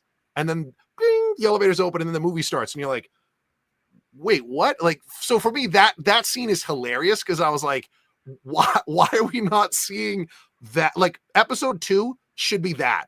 It should be them going on adventures and doing stuff. Like I said, that's why Clone Wars is great, because you're like, oh, this is all the stuff. But yeah, again, it's also like, it's all the green screen stuff. I think the practical effects just look so much better. Even in the newer one, they did a mix. They did the whole, you know, matte painting, classic effects, lots of extras. Sequels, Jake. Yeah, the sequels. Whereas like the prequels, what's your favorite? All digital. What's your favorite sequel moment from the sequel trilogy? Oh, there's a lot of cool ones. I think my favorite scene, man, I don't. There's a couple really good scenes. I really like this scene. I really like the scene where Rey, there's this sequence where Leia dies, and they're having that crazy fight on like the ruins of the Death Star. Yeah, that whole like that whole fight on like with the waves crashing and the two of them like fighting, like that was such a cool scene. And you kind of get to see like the scope of the Jedi as they're like they jump over that huge like gap in the water, and then like they're all like, oh, Finn's like, oh, I can't get to them, and they're like, that is such a cool sequence. But that's that scene where Leia dies and she kind of like reaches him for a second. That whole sequence is so loaded with emotion. I thought it was done really, really well. And then, she has learned that trick where she can channel life energy and she like heals him. Like I thought that whole sequence was awesome. I thought that was done really, really well. It's such a like high point / low point. Like there's a big, emotional crash, but it's such a cool scene. So that's probably my favorite part of that. Excellent. Just in the chat, Scott and Alan have been talking about Tamora Morrison and Once Were Warriors and different bars in Canada and New Zealand. But Hank said, it's a good thing, Dave, you ceded your time to Jake. Yeah, sorry. Jake and I've worked with Jake for a long time now. I know what it's going to be like. You know what you're getting into. Yeah, absolutely. The devil you know is better than the devil you don't. Yeah, absolutely. Fantastic. Well, two final questions for you, Dallas. And Jake, no, you don't get in on these ones. That's fine. So which film or TV offering outside of the 3 trilogies has been your favorite so far? I'm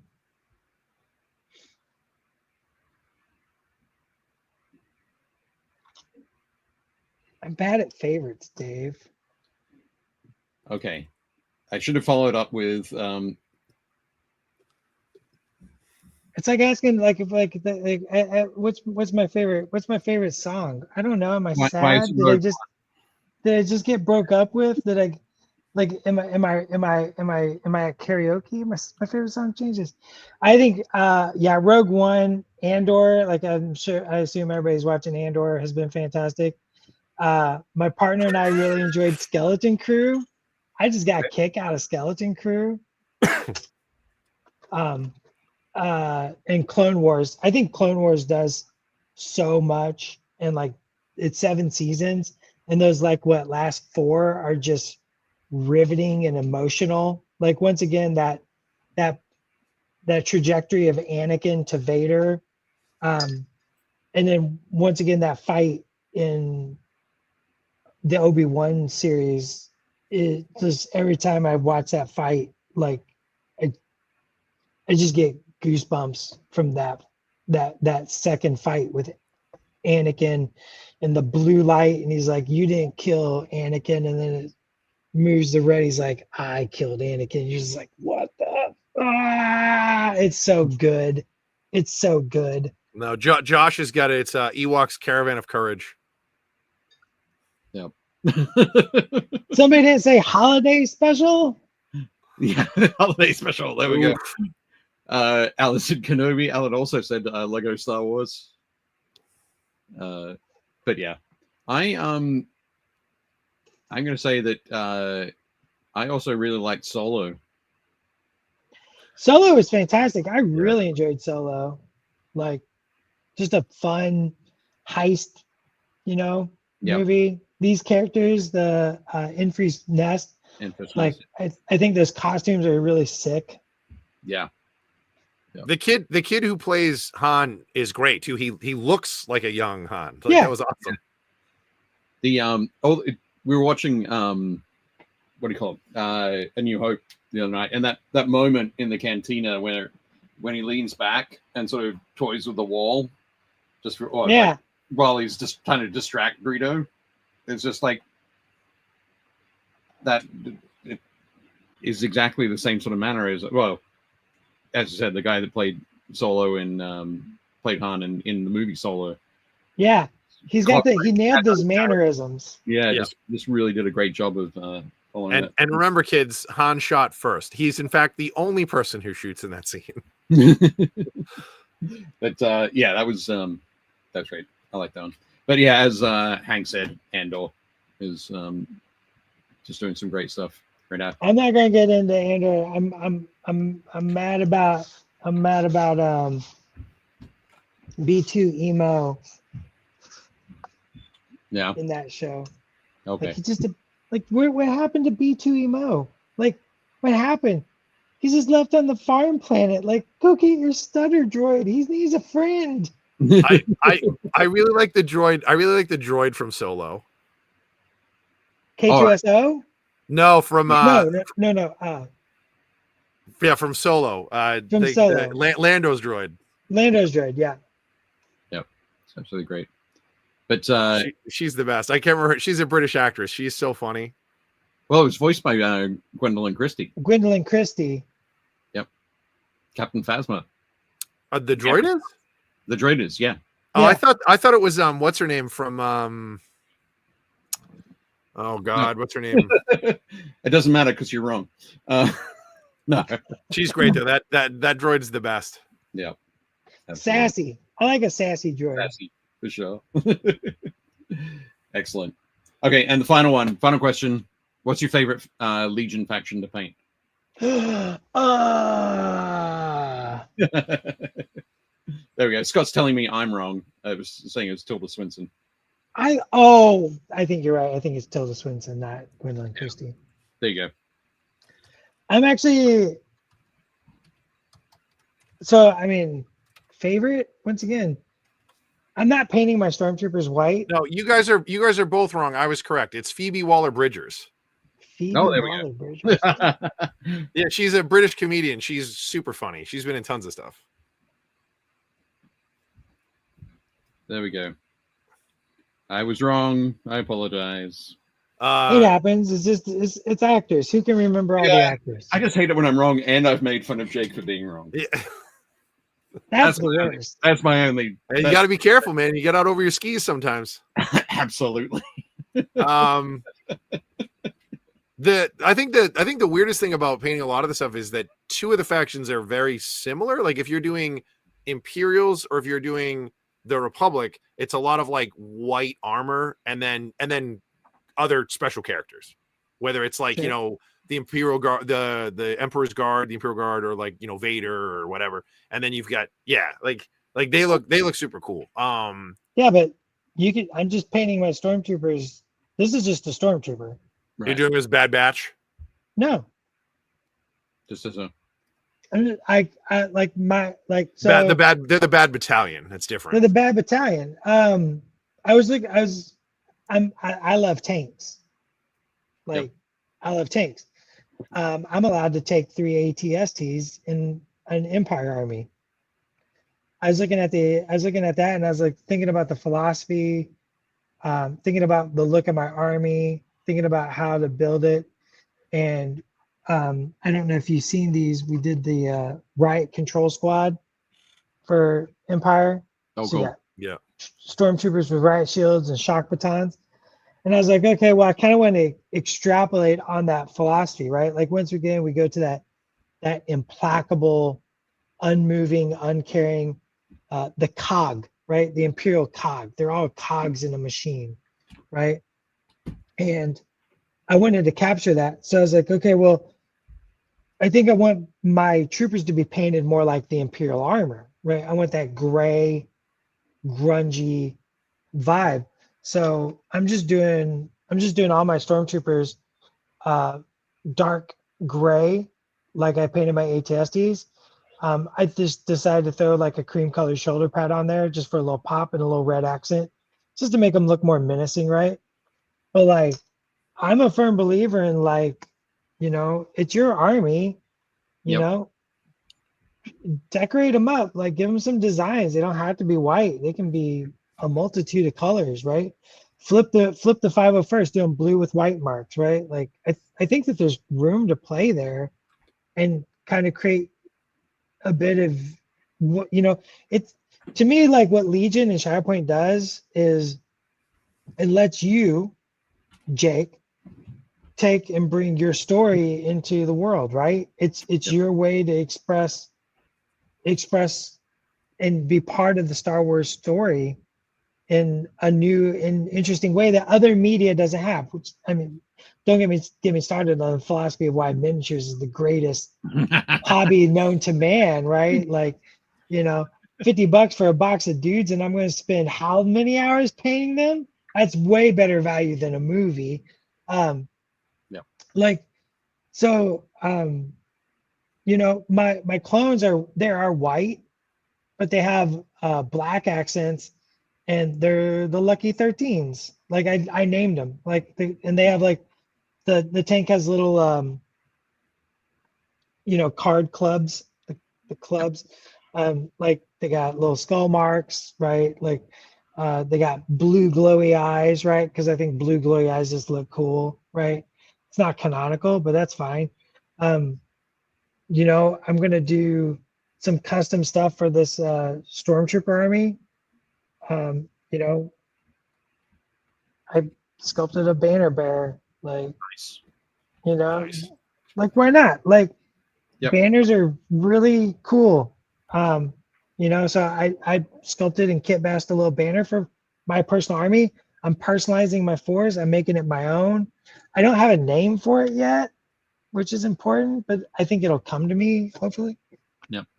There's a kid in our store who is playing Rebels, and he has like 3 of the hover vans. So he has one painted up like the A-Team van. He has Sure. one painted up like one of the Jurassic Park cars with the tiger stripes. Sure. And then he has one painted up like the Ghostbusters Ecto 1. Mm-hmm. And I was like, that's awesome. Great. I mean, someday I'll do some. I haven't. That's the only faction. Like Dave, I know your question is my favorite. Like I have not done a rebel faction yet. Right. I'm starting droids. Like as soon as we started designing the Grievous on the wheel bike, which I don't know if you've seen that. Like it's General Grievous riding on a wheel bike miniature. Oh, I knew immediately. Like I immediately messaged Dev. I'm like, if you don't, and then we did a unit. So you have Magna Guard or BX droids on as a unit riding wheel bikes. Yep. Like immediately I was just like, if you don't give me a way to like just fill an army of wheel bikes, I'm gonna be so mad at you. like so I'm waiting to do that because it's just, once again, I'm a treadhead. Like I love tanks, and like what's a cooler tank than a mono wheel that like is also a chainsaw, like with a robot driving it.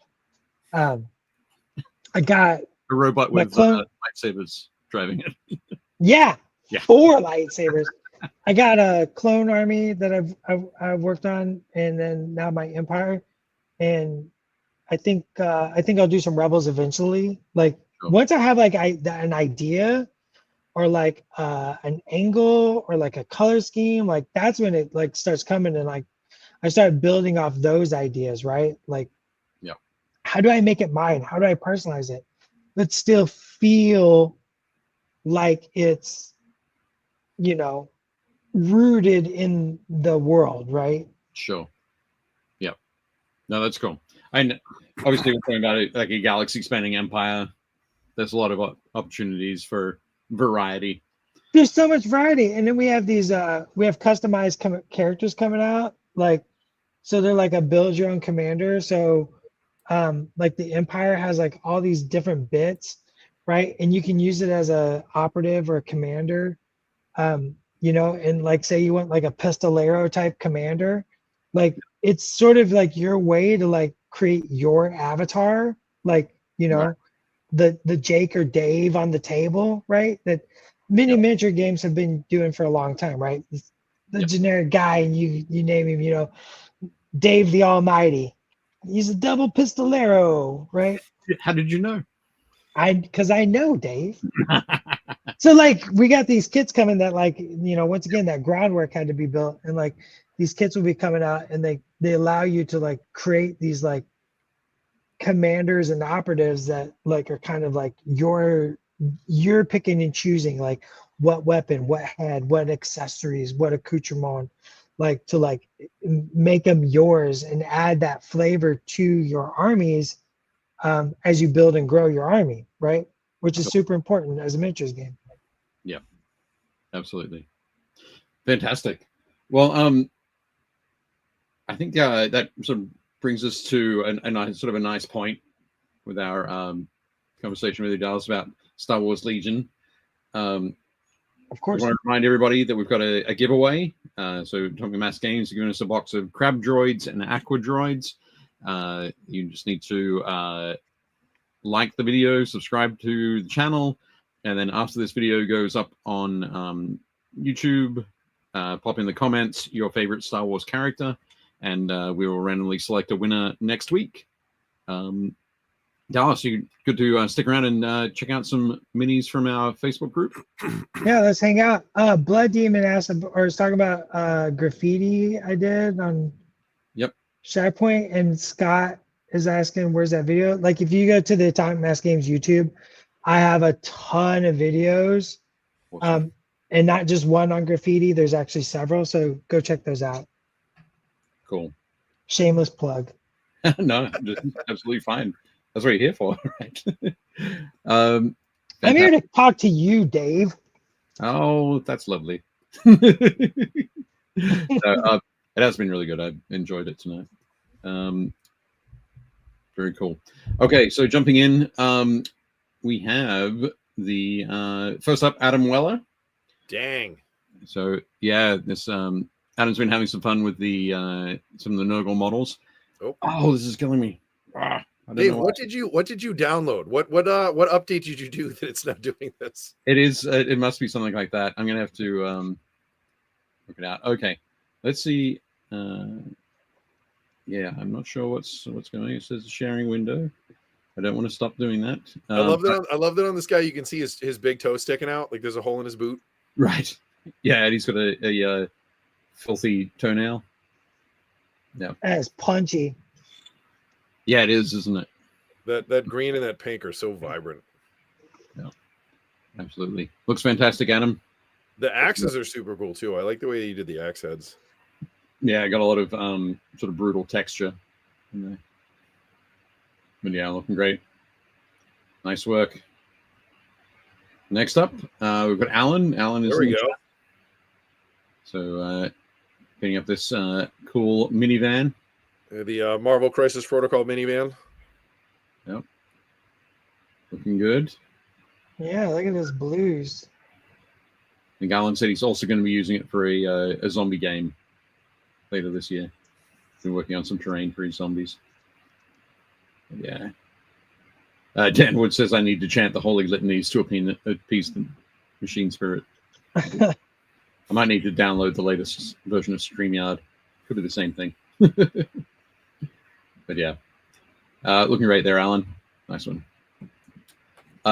Amos said that he posted a throwback. This is something he was painting 11 years ago, sort of on this date. That looks like Starkiller. Who's Starkiller?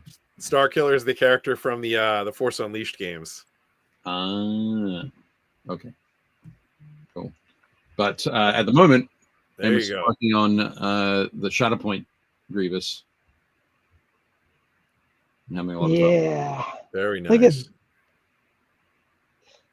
I like that blue on the cape, that like rich purpley blue. Yeah. Yeah, that looks good. That's I can't wait to see what color they. Yeah, I can't wait to see what he does on the statue, because I could see it going gray or like a red color. All right. Yeah. To like lift it up. Yep. That Grievous is fun to paint. If anybody like that, Grievous is fun to paint. Yeah, I haven't painted a Grievous yet, but it does look amazing. I think yeah, I'm really not sure whether I'd start from a black undercoat or a white. I don't know which way I'd go. I've done two. I've done one in the traditional colors, and I did the white, and then I did one he's got black armor and only red lightsabers. Oh. And then I gave him like a white kabuki mask with red accents. Oh wow. Okay. So once again, like taking an idea and like being like, you don't, it's your miniature. You can express yourself in different ways. So like I use those two Grievuses for different games, or not different games, both for Shatterpoint. But like it depends on what I'm running in the story I'm trying to tell, and which Grievous I put on the table. Right. Nice. But yeah, it looks great, Amos. Amos is saying it's a blast to paint. Very cool. Neat. Chris Gorka. Chris has been this apothecary biologist for Very nice. Dark Angels Force. He's been working on for a bit. He's got the cooler full of beer. He's here to party. Chris has been around for a long time. Yep. Chris, typically we have, Chris usually paints a lot of Star Wars or MCP stuff. Yep. Yeah, I recognize the name for like a long time. So that's awesome. Yep.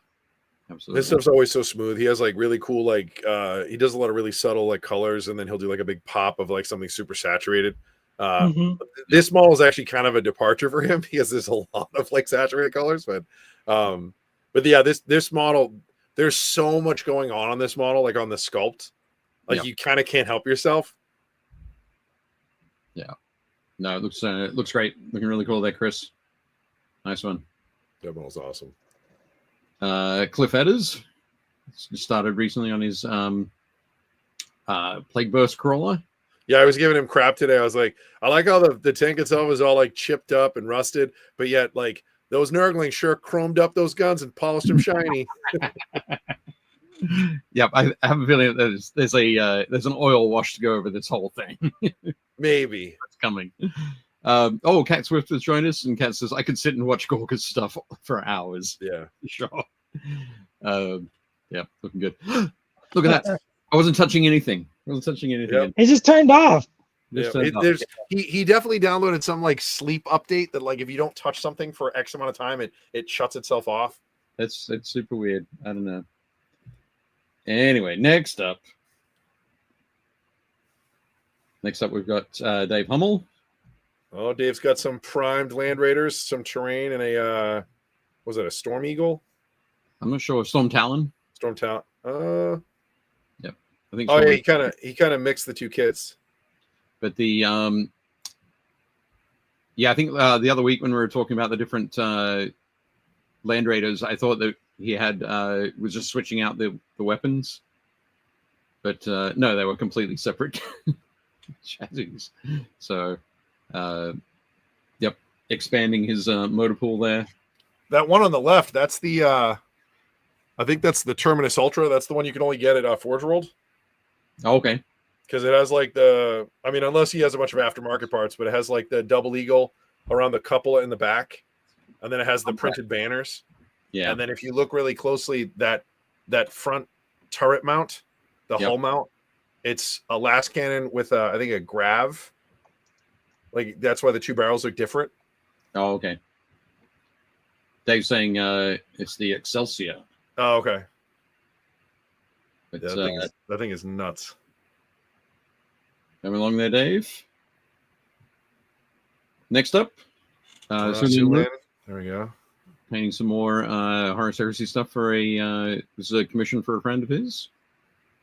Some word bearer Cataphracti. Cataphracti, yeah. Be fantastic. And I'm loving the work, particularly the work on the cloak there. Yeah, cape is cool, right? Yeah. That's awesome. Yeah.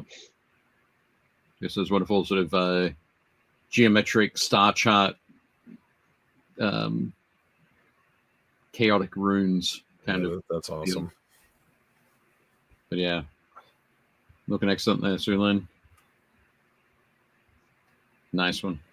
I love the some of that not bright candy red as well. There's that it's got it's the metallic red of the armor, but it's not sort of in your face. Yeah, it's like a dried blood color. Yeah. Looks great. Yeah, they look great. I wonder if that's glazed over metal, probably. Yeah. Yep. So next up, Justin McCoy. Justin's working on a blooded kill team. All right. Yeah, this is the Chaos Ogre. Yep.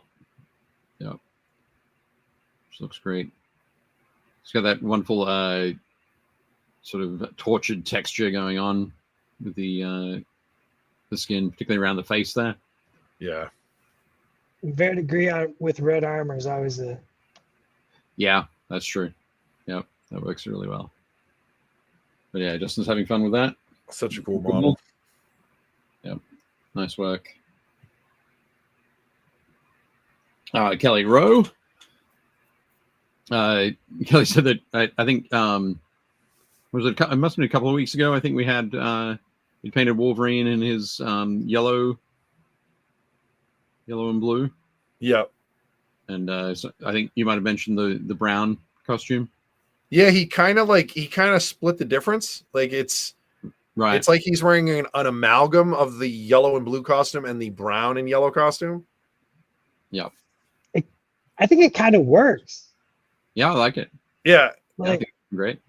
Like I think that's like once again one of those examples of like something with an established like look, but you can kind of step outside of it a little bit. I painted 3 of these Wolverines so far. I have a yellow and blue, I have the mustard and brown, and I have a black and white. Oh, from X-Force? Yeah, his X-Force costume. Yeah, because if I run just X-Force, I need the black and white. And if I like, and then it depends on the rest of the team composition. I'm like, oh, and then I need a Wolverine, and I choose the Wolverine costume to fit with the rest of the team composition. Nice. Nice. Excellent. McRibs has joined us and said glad Justin is still doing his thing and painting cool minis. Absolutely. McRibs, you should jump in on the Facebook group, Build Paint Play community, and you'll be able to check out some of the cool scale modding stuff that Justin's been doing too. And Kat says, you two are great, but what a pleasure listening to your guest today. So much information and inspiration. Must go and paint. Aww. Nice. Good job. I don't know how to take compliments. What do I do with my hands? Just put them on your head like this. You go, okay. No, absolutely. And yeah, Mark is correct. Says muscle tone is great, but yeah, looking fantastic. Look at that again. There was a moment. You gotta keep your hand on it, Dave. There's a brief moment where I thought that Wolverine was bare chested, and I was like, I'm kind of into this. Like, just having the middle cut out of his costume. Like, he's wearing a deep V. He's just got a deep V. like a very Emma Frost vibe, right? Like, yeah. Nice. Oh, Christian. I love Christian stuff. Christian's put up some more group photos. So this is with Tybalt Ma. He does such a good job of having his models feel accurate, but also like grimy and like lived in. Yeah. Like you look at all the individual markings on like the armor. So like the guy, I guess it's like the sergeant who's like to Tybalt's left. Yep. He's got like the power gladius, but then he's got like icons on like his I guess the metal paturge almost, and then like on his lower greave he has like the like almost flame. Like the flame lines. Yeah. And he has like his little personal heraldry going on. But then the bases are so nice. Like everything is just done like so well and kind of like blends together. Yeah. Like Christian clearly gets it with the grimdark vibe. Like he loves the Blanchitsu look, but then his freehand work is kind of what punches it up for me, because he does it and then he does all of his washes over it. Yeah. And that banner is great. Absolutely. Yeah, having that the crisp control for that freehand, and then as you say, griming it up. He does a lot of really subtle conversions too. So like, if you look at the guys on the right, so that's an old Chaos Space Marine head and a Chaos Space Marine backpack on one of the new Mark 6 Marines, and then the guy to his right, that's one of the Blood Angels Death Company helmets, the one that has the half halo, with the spikes. Like, so it just little onesie twosie swaps, and it immediately changes the whole vibe of the squad. So, yeah, but beautiful work there, Christian. Looking great. Bases are everything in miniatures, aren't they? Yeah. Like, man, you just can't emphasize bases enough. No, absolutely. Dude, Luis is killing it with these. I can't wait to see these guys when they're done. I can't wait to see it when it's all together. Yeah. So Luis is having a lot of fun there with the. So these are all the bearers. The Prince Elric. Yep. It's looking super cool, and I'm loving the that gold. Yeah, that gold is super nice. That shield is sick. Yeah, looking great. Beautiful work, and I love that. Of course, that each dwarf has a different colored beard. Nice. It's mandatory. Yeah. Looking great. Nice work, Luis. Oh, Mike, come on, man. Now I know where Mike's from. Not everybody. Canada, yeah. Quarter. But yeah, beautiful work there, Mike, as well. Just those robes, like his like shredded robes are so good, and the way that he like highlighted the greave to like be reflecting all that ambient like ghost energy light is just, it's amazing. Yeah, it's looking fantastic. It reminds me of like the scene in was it Sleeping Beauty when Maleficent turns into the big dragon and everything's all like super glowy and like really dark, but then like it has all this underglow. Are you talking about from the cartoon? Yeah, the original animated. Yeah, that sequence is such a dramatic use of color. Yeah. Like, man, you could go back and like look at that for a million levels and a million different ways of inspiration. Yeah, absolutely. But no, beautiful work, Mike. Loving Mike, I'm curious if Mike painted the whole combat patrol or just this one guy. Or sorry, Spearhead. He painted the whole Spearhead. So it's like 24 of this guy, and then like Blood Knights and a Vampire Lord, and it'd look amazing in this this approach, wouldn't it? Oh yeah, it'd be great. But one of the things I love here is like the analogous scheme that he's got going with so there's the yellow, like the yellow of the eyes. There's the pale green on the shield. There's the green of the sort of deep verdigris, and then there's the ambient light green. Yeah, but it's a trick. It's a trick, right? Because you're like, oh, it's a limited palette. It's like sort of, but it's Mike Hughes, so this is like 36 colors here. Oh, I'm sure. Yeah. There's a lot of colors being used in there, but it's all in a tight grouping. Yeah. Which is just working. It's working brilliantly as well against that. Yeah, it's amazing. The bronze. Have y'all ever had that happen where you do the test miniature and you're like, yeah, this is amazing, and then you look across and you're just like, I gotta do 50 more of that. What have I done? Yep. What are the things I dropped from this now? But yeah, great work, Mike. Yeah, it's amazing. Okay, and again. So now, normally this is where we'd have a quick commercial break. So every time it drops away, we'll just go to commercial. Yeah, just go straight to commercial. And then we'll fix this in post. Yep. So, yep, Patrick's been working on his trench pilgrims. I love the girl. I love the girl in the middle holding the blowtorch, like the old school blowtorch. That's amazing. Yeah, it was great. But yeah, so these three models here are part of the group that he's putting together for a Kickstarter later this month, which look fantastic. So Patrick Keith, Sculpt Dude in the chat, and Bombshell Minis. But yeah, these are looking fantastic. Alongside, so these minis are from the Trench Pilgrims Force, the official minis from Trench Crusade. Again, loving that. Like his like penal legion orcs he's got going on. Right. Yeah. Yep. Those are great. They look fantastic. But yeah, beautiful work there, Patrick. Those are great. Cal says the torch looks unsafe. Where's the caution tape? Yeah. it's like a fire hose. Yep. Fantastic. No, looking brilliant. Nice work, Patrick. Awesome. A little bit more Trench Crusade. This is shots from a game that Pete played recently. So that's his Black Grail. These guys are all gross. Yeah. He's got the Court of the Black Grail, which is Pete's guys. So the two in the foreground up against a Court of the Seven-Headed Serpent, I think. Mini in the background there. Very nice. And this is another gross model. Yep. He posted it today, and I was like, I don't like him. So this is his amalgam for his Heretic Legion coming up. I think no, for his Black Grail.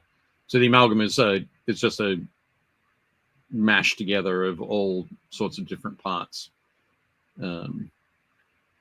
But yeah, looking very disgusting. I mean, like Pete did a great job with it. Like I'm being facetious, but yeah, like I was like the whole vibe of this army. I was like, nope. It's like glorious body horror. Yeah, it's like what if all my miniatures had hepatitis? Right. Oh, nasty. It is. Absolutely. But no, great work, Pete. Loving it. Back to a little bit of Star Wars. It's done some beautiful work here on Veers definitely leaning into his German field gray. Yep. My favorite part of Veers is his name, Maximilian. Maximilian Veers. Nice. Maximilian Veers. This guy's dope. Yeah. Also, that green is very there's a like the prop of that armor plate has like some really interesting undertones. Okay. It's a so like this paint job I can speak to, like it did a really good job capturing it, but there's a little blue in there. He's a little blue. Yeah. Excellent. Scott said I spent like 15 minutes looking for Kiadi Mundi's stupid ponytail that fell off on the floor. That's not a sentence even for this group.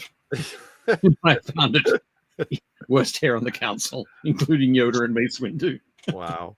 Kiadi Moody's got a tight little ponytail. What can I say? Yeah. Yeah, Veers is the best. He's also like the most competent like Imperial officer. Like he's the only one that doesn't like fumble something. Like he's like, the shield will be down in moments, Slovita. You may start your approach. And you're like, you don't say that unless you know you're delivering. Like, yeah. Maximilian Veers delivers maximum firepower. Yeah. No. Absolutely. And Scott says my son's name is Maximilian. But no, beautiful work there, Scott. He's awesome. Great. Very cool. And running out with Steven Ryder. So dude, this is great. Like I said last time, the only thing that's wrong with this is that the bases aren't goblin green. That's the only thing. Like I see these guys and I'm like, oh, I know exactly what year this is. I know what period it is. They have red axe handles. Like all the wood is red. I was like, wait, why aren't the bases green? Yeah. But looking excellent. I love the extra detailing there that Steven found. They're great. Yeah, the old orcs are so good. I always like the old armored black orcs. Those are some of my favorite models. Yeah. And he said that the for his banner, he actually got some sort of high-end, sort of thick, sort of rag quality paper. And yeah, he photocopied them, right? Or he digitally printed them and then cut them up. Yeah. Yeah. Yeah. And then put some really thin washes over, some glazes over for a little bit of wear. But yeah, how about that? Oh, we almost made it through. Oh, almost. Final thing. Yeah, there's definitely some sleep thing you downloaded. It's like, oh, it's been 5 minutes of you not touching the mouse. Yeah. He must be done. So annoying. But anyway, so yeah, that was so Steven's piece. Congratulations, Steven. It looks looking fantastic.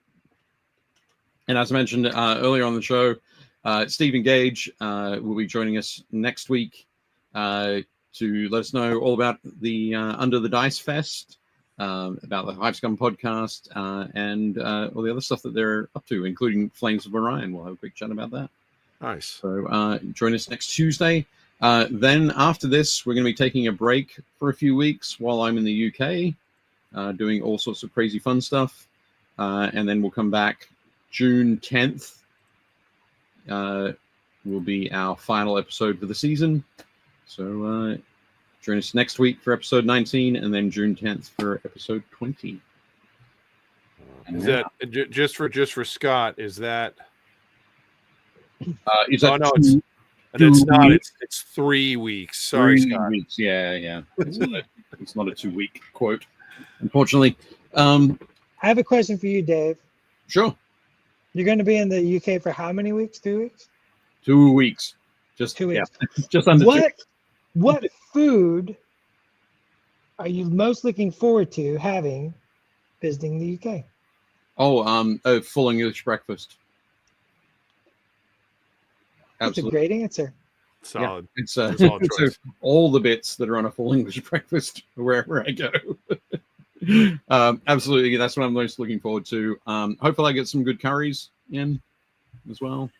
I've only been to the UK once, and the very first day I ordered the full English breakfast and a cup of Earl Grey, and it was fantastic. Nice. Awesome stuff. Did you then order full English breakfast the next day? I did, absolutely. And then like after day 4, you were like, oh, I better stop. Yeah, I was like, well, and then that's when the curry happened. I'm like, oh, we're going to curry now. Thank you. Okay. Awesome. Yeah. No, it's it'll be a great trip. I'm going to be seeing the folks from Tabletop Tactics, going to UK Games Expo. Going to be recording a podcast with the folks from Siege Studios, Painting Phase. Just got a message back from Peachy today, so possibly with Peachy and Louise and Rob, the Honest Wargamer, on jugs, and then going to the Iron Skull painting competition. Jamming so much stuff. That's a lot. It's a lot, yeah. I'm going to be in Bath. I'm going to be in Birmingham. I'm going to be in Wickford, Nottingham, Brentwood. Dave, I might have to have you buy me a mini there. That there's one that was supposed to come out like 3 weeks ago and it didn't. Oh, it's been delayed to North America, but it's supposedly it's out in the UK. So we'll have to see. Yeah, we can talk about it. Awesome. So, Dallas, thank you very much for joining us. It's been a great conversation this evening. Is there anything else you wanted to add that we didn't ask you about, or to throw in? I love talking about miniatures. So I love the philosophy of miniatures and like miniature design and painting and stuff like that. So thank you for allowing me to like ramble on about why the shapes of cloth are the way they are. That's what we do here. Yeah. I love it. Like it's all I do. I mean, literally all day long, 8 hours a day, sometimes more. Yeah, Legion, be on the lookout for their starter sets. It's a great place for somebody to jump in if they've been waiting for them or you've been questioning, do you want to jump into Legion? Now's the time. The rules are free. You can go check it out. Shatterpoint, Marvel Crisis Protocol. Maybe next time we'll talk about Marvel Crisis Protocol or something. Yep. We'll check our schedule for the second half of the year. Season 7. Oh my goodness. Season 7. Yeah, this is season 6, episode 18 right now. We do 2 seasons a year. We do like a first half of the year season, and then we do a second half of the year season. I love how seasons get broke down. Like you just like watch Bobby or beat Bobby Flays like on season like 87. I'm just like, is it really season 87? Like, yeah. It's the weirdest thing to me is like even TV. You watch TV now, and it's like normal network television. I think it's like 28 episodes. I think, right? I think it's 28 episodes is a season. 24. 24. All right. 24. Okay. But then there's like other stuff where you're like, oh, it's 7 episodes, and you're like, what? Like, how is that a season? What do you mean 7 episodes? So it's all like there's no more like sort of like uniformity. It's like, oh, it's whatever we decide. You're like, okay, whatever. I blame the 2004 writer's strike. Yeah. I mean, like as a hockey fan, it's always like for me, the season is always 1 year into the next year. Right. So like right now we're in the 24-25 NHL season because it started technically last year, and then it like right now they're in the playoffs, so it'll wrap up, and then the next season will start this October, and then it go. You know what I mean? So it's weird because like their season always bridges the years. It's never like one in the same calendar year. Yeah. Well, Dallas, thank you so much for taking time to be on here with us today. It was awesome to get to chat with you and go over everything and have us nerd out about Star Wars, which I normally don't get to do because Dave is less into Star Wars and comics, and I usually have to talk about that stuff. You can't let him throw you under the bus like that. What did you just say, Jake? What did you just say? Usually usually we're talking about 1490 Doom or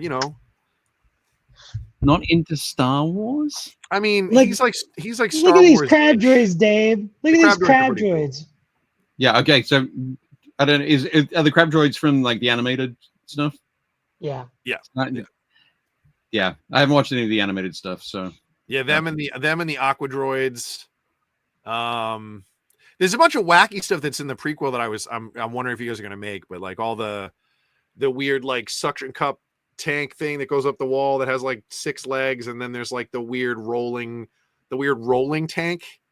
It has like the 2 big like kicked out wheels. Oh, that thing is huge. Isn't there little ones though? I thought there were little ones in the again, it's in the cartoon, so like there's no scale for reference. So Yeah, the big one, the Hellfire droid is gigantic. Oh, okay. It is huge. But yeah, so Dave, there's a ton of stuff in the animated series that you're like, I sure. know. Well, listen, everybody, thank you for being here. Make sure you guys follow the instructions for the giveaway so you can win some cool Aqua Droids, which he just showed off, and you can also win the Crab Droids. Sorry, scratch that, reverse it. You showed off the Crab Droids. You can also win the Aqua Droids as well. If anybody's got any questions, you guys can post them. Make sure you guys are posting us everywhere. Like, subscribe, hit the bell for notifications and stuff. We will see you guys next week. Don't forget to post stuff you're working on in the community page, and we'll show it off next week. Everybody be safe. Keep working on your models. And don't forget to build, paint, play. Shut up and sit down.